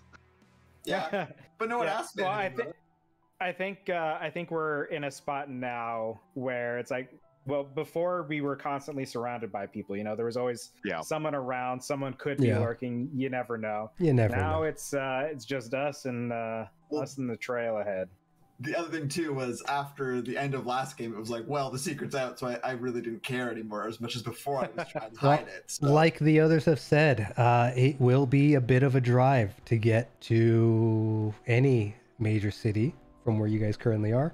So I think for next time, plan a extended road trip, as you guys will be getting very cozy with one another. Montage time. Yeah. So with the exception of a few pit stops to relieve yourselves or any sort of landmarks that you come across, now the next couple sessions will probably be a great time for you guys to think of some chatter in the back of the car. I don't know. We'll see what happens. But yeah, stay tuned next time, everyone. But with that, let's wrap it up here. Everyone else, enjoy your weekends as it closes out. Enjoy the rest of your week. And look forward to the next iteration of Horizon Exploration. All right. With that, though, see you later, everybody. As always, take it easy, and we are out of here. Have a great week. Have a great week. Good one. Bye-bye.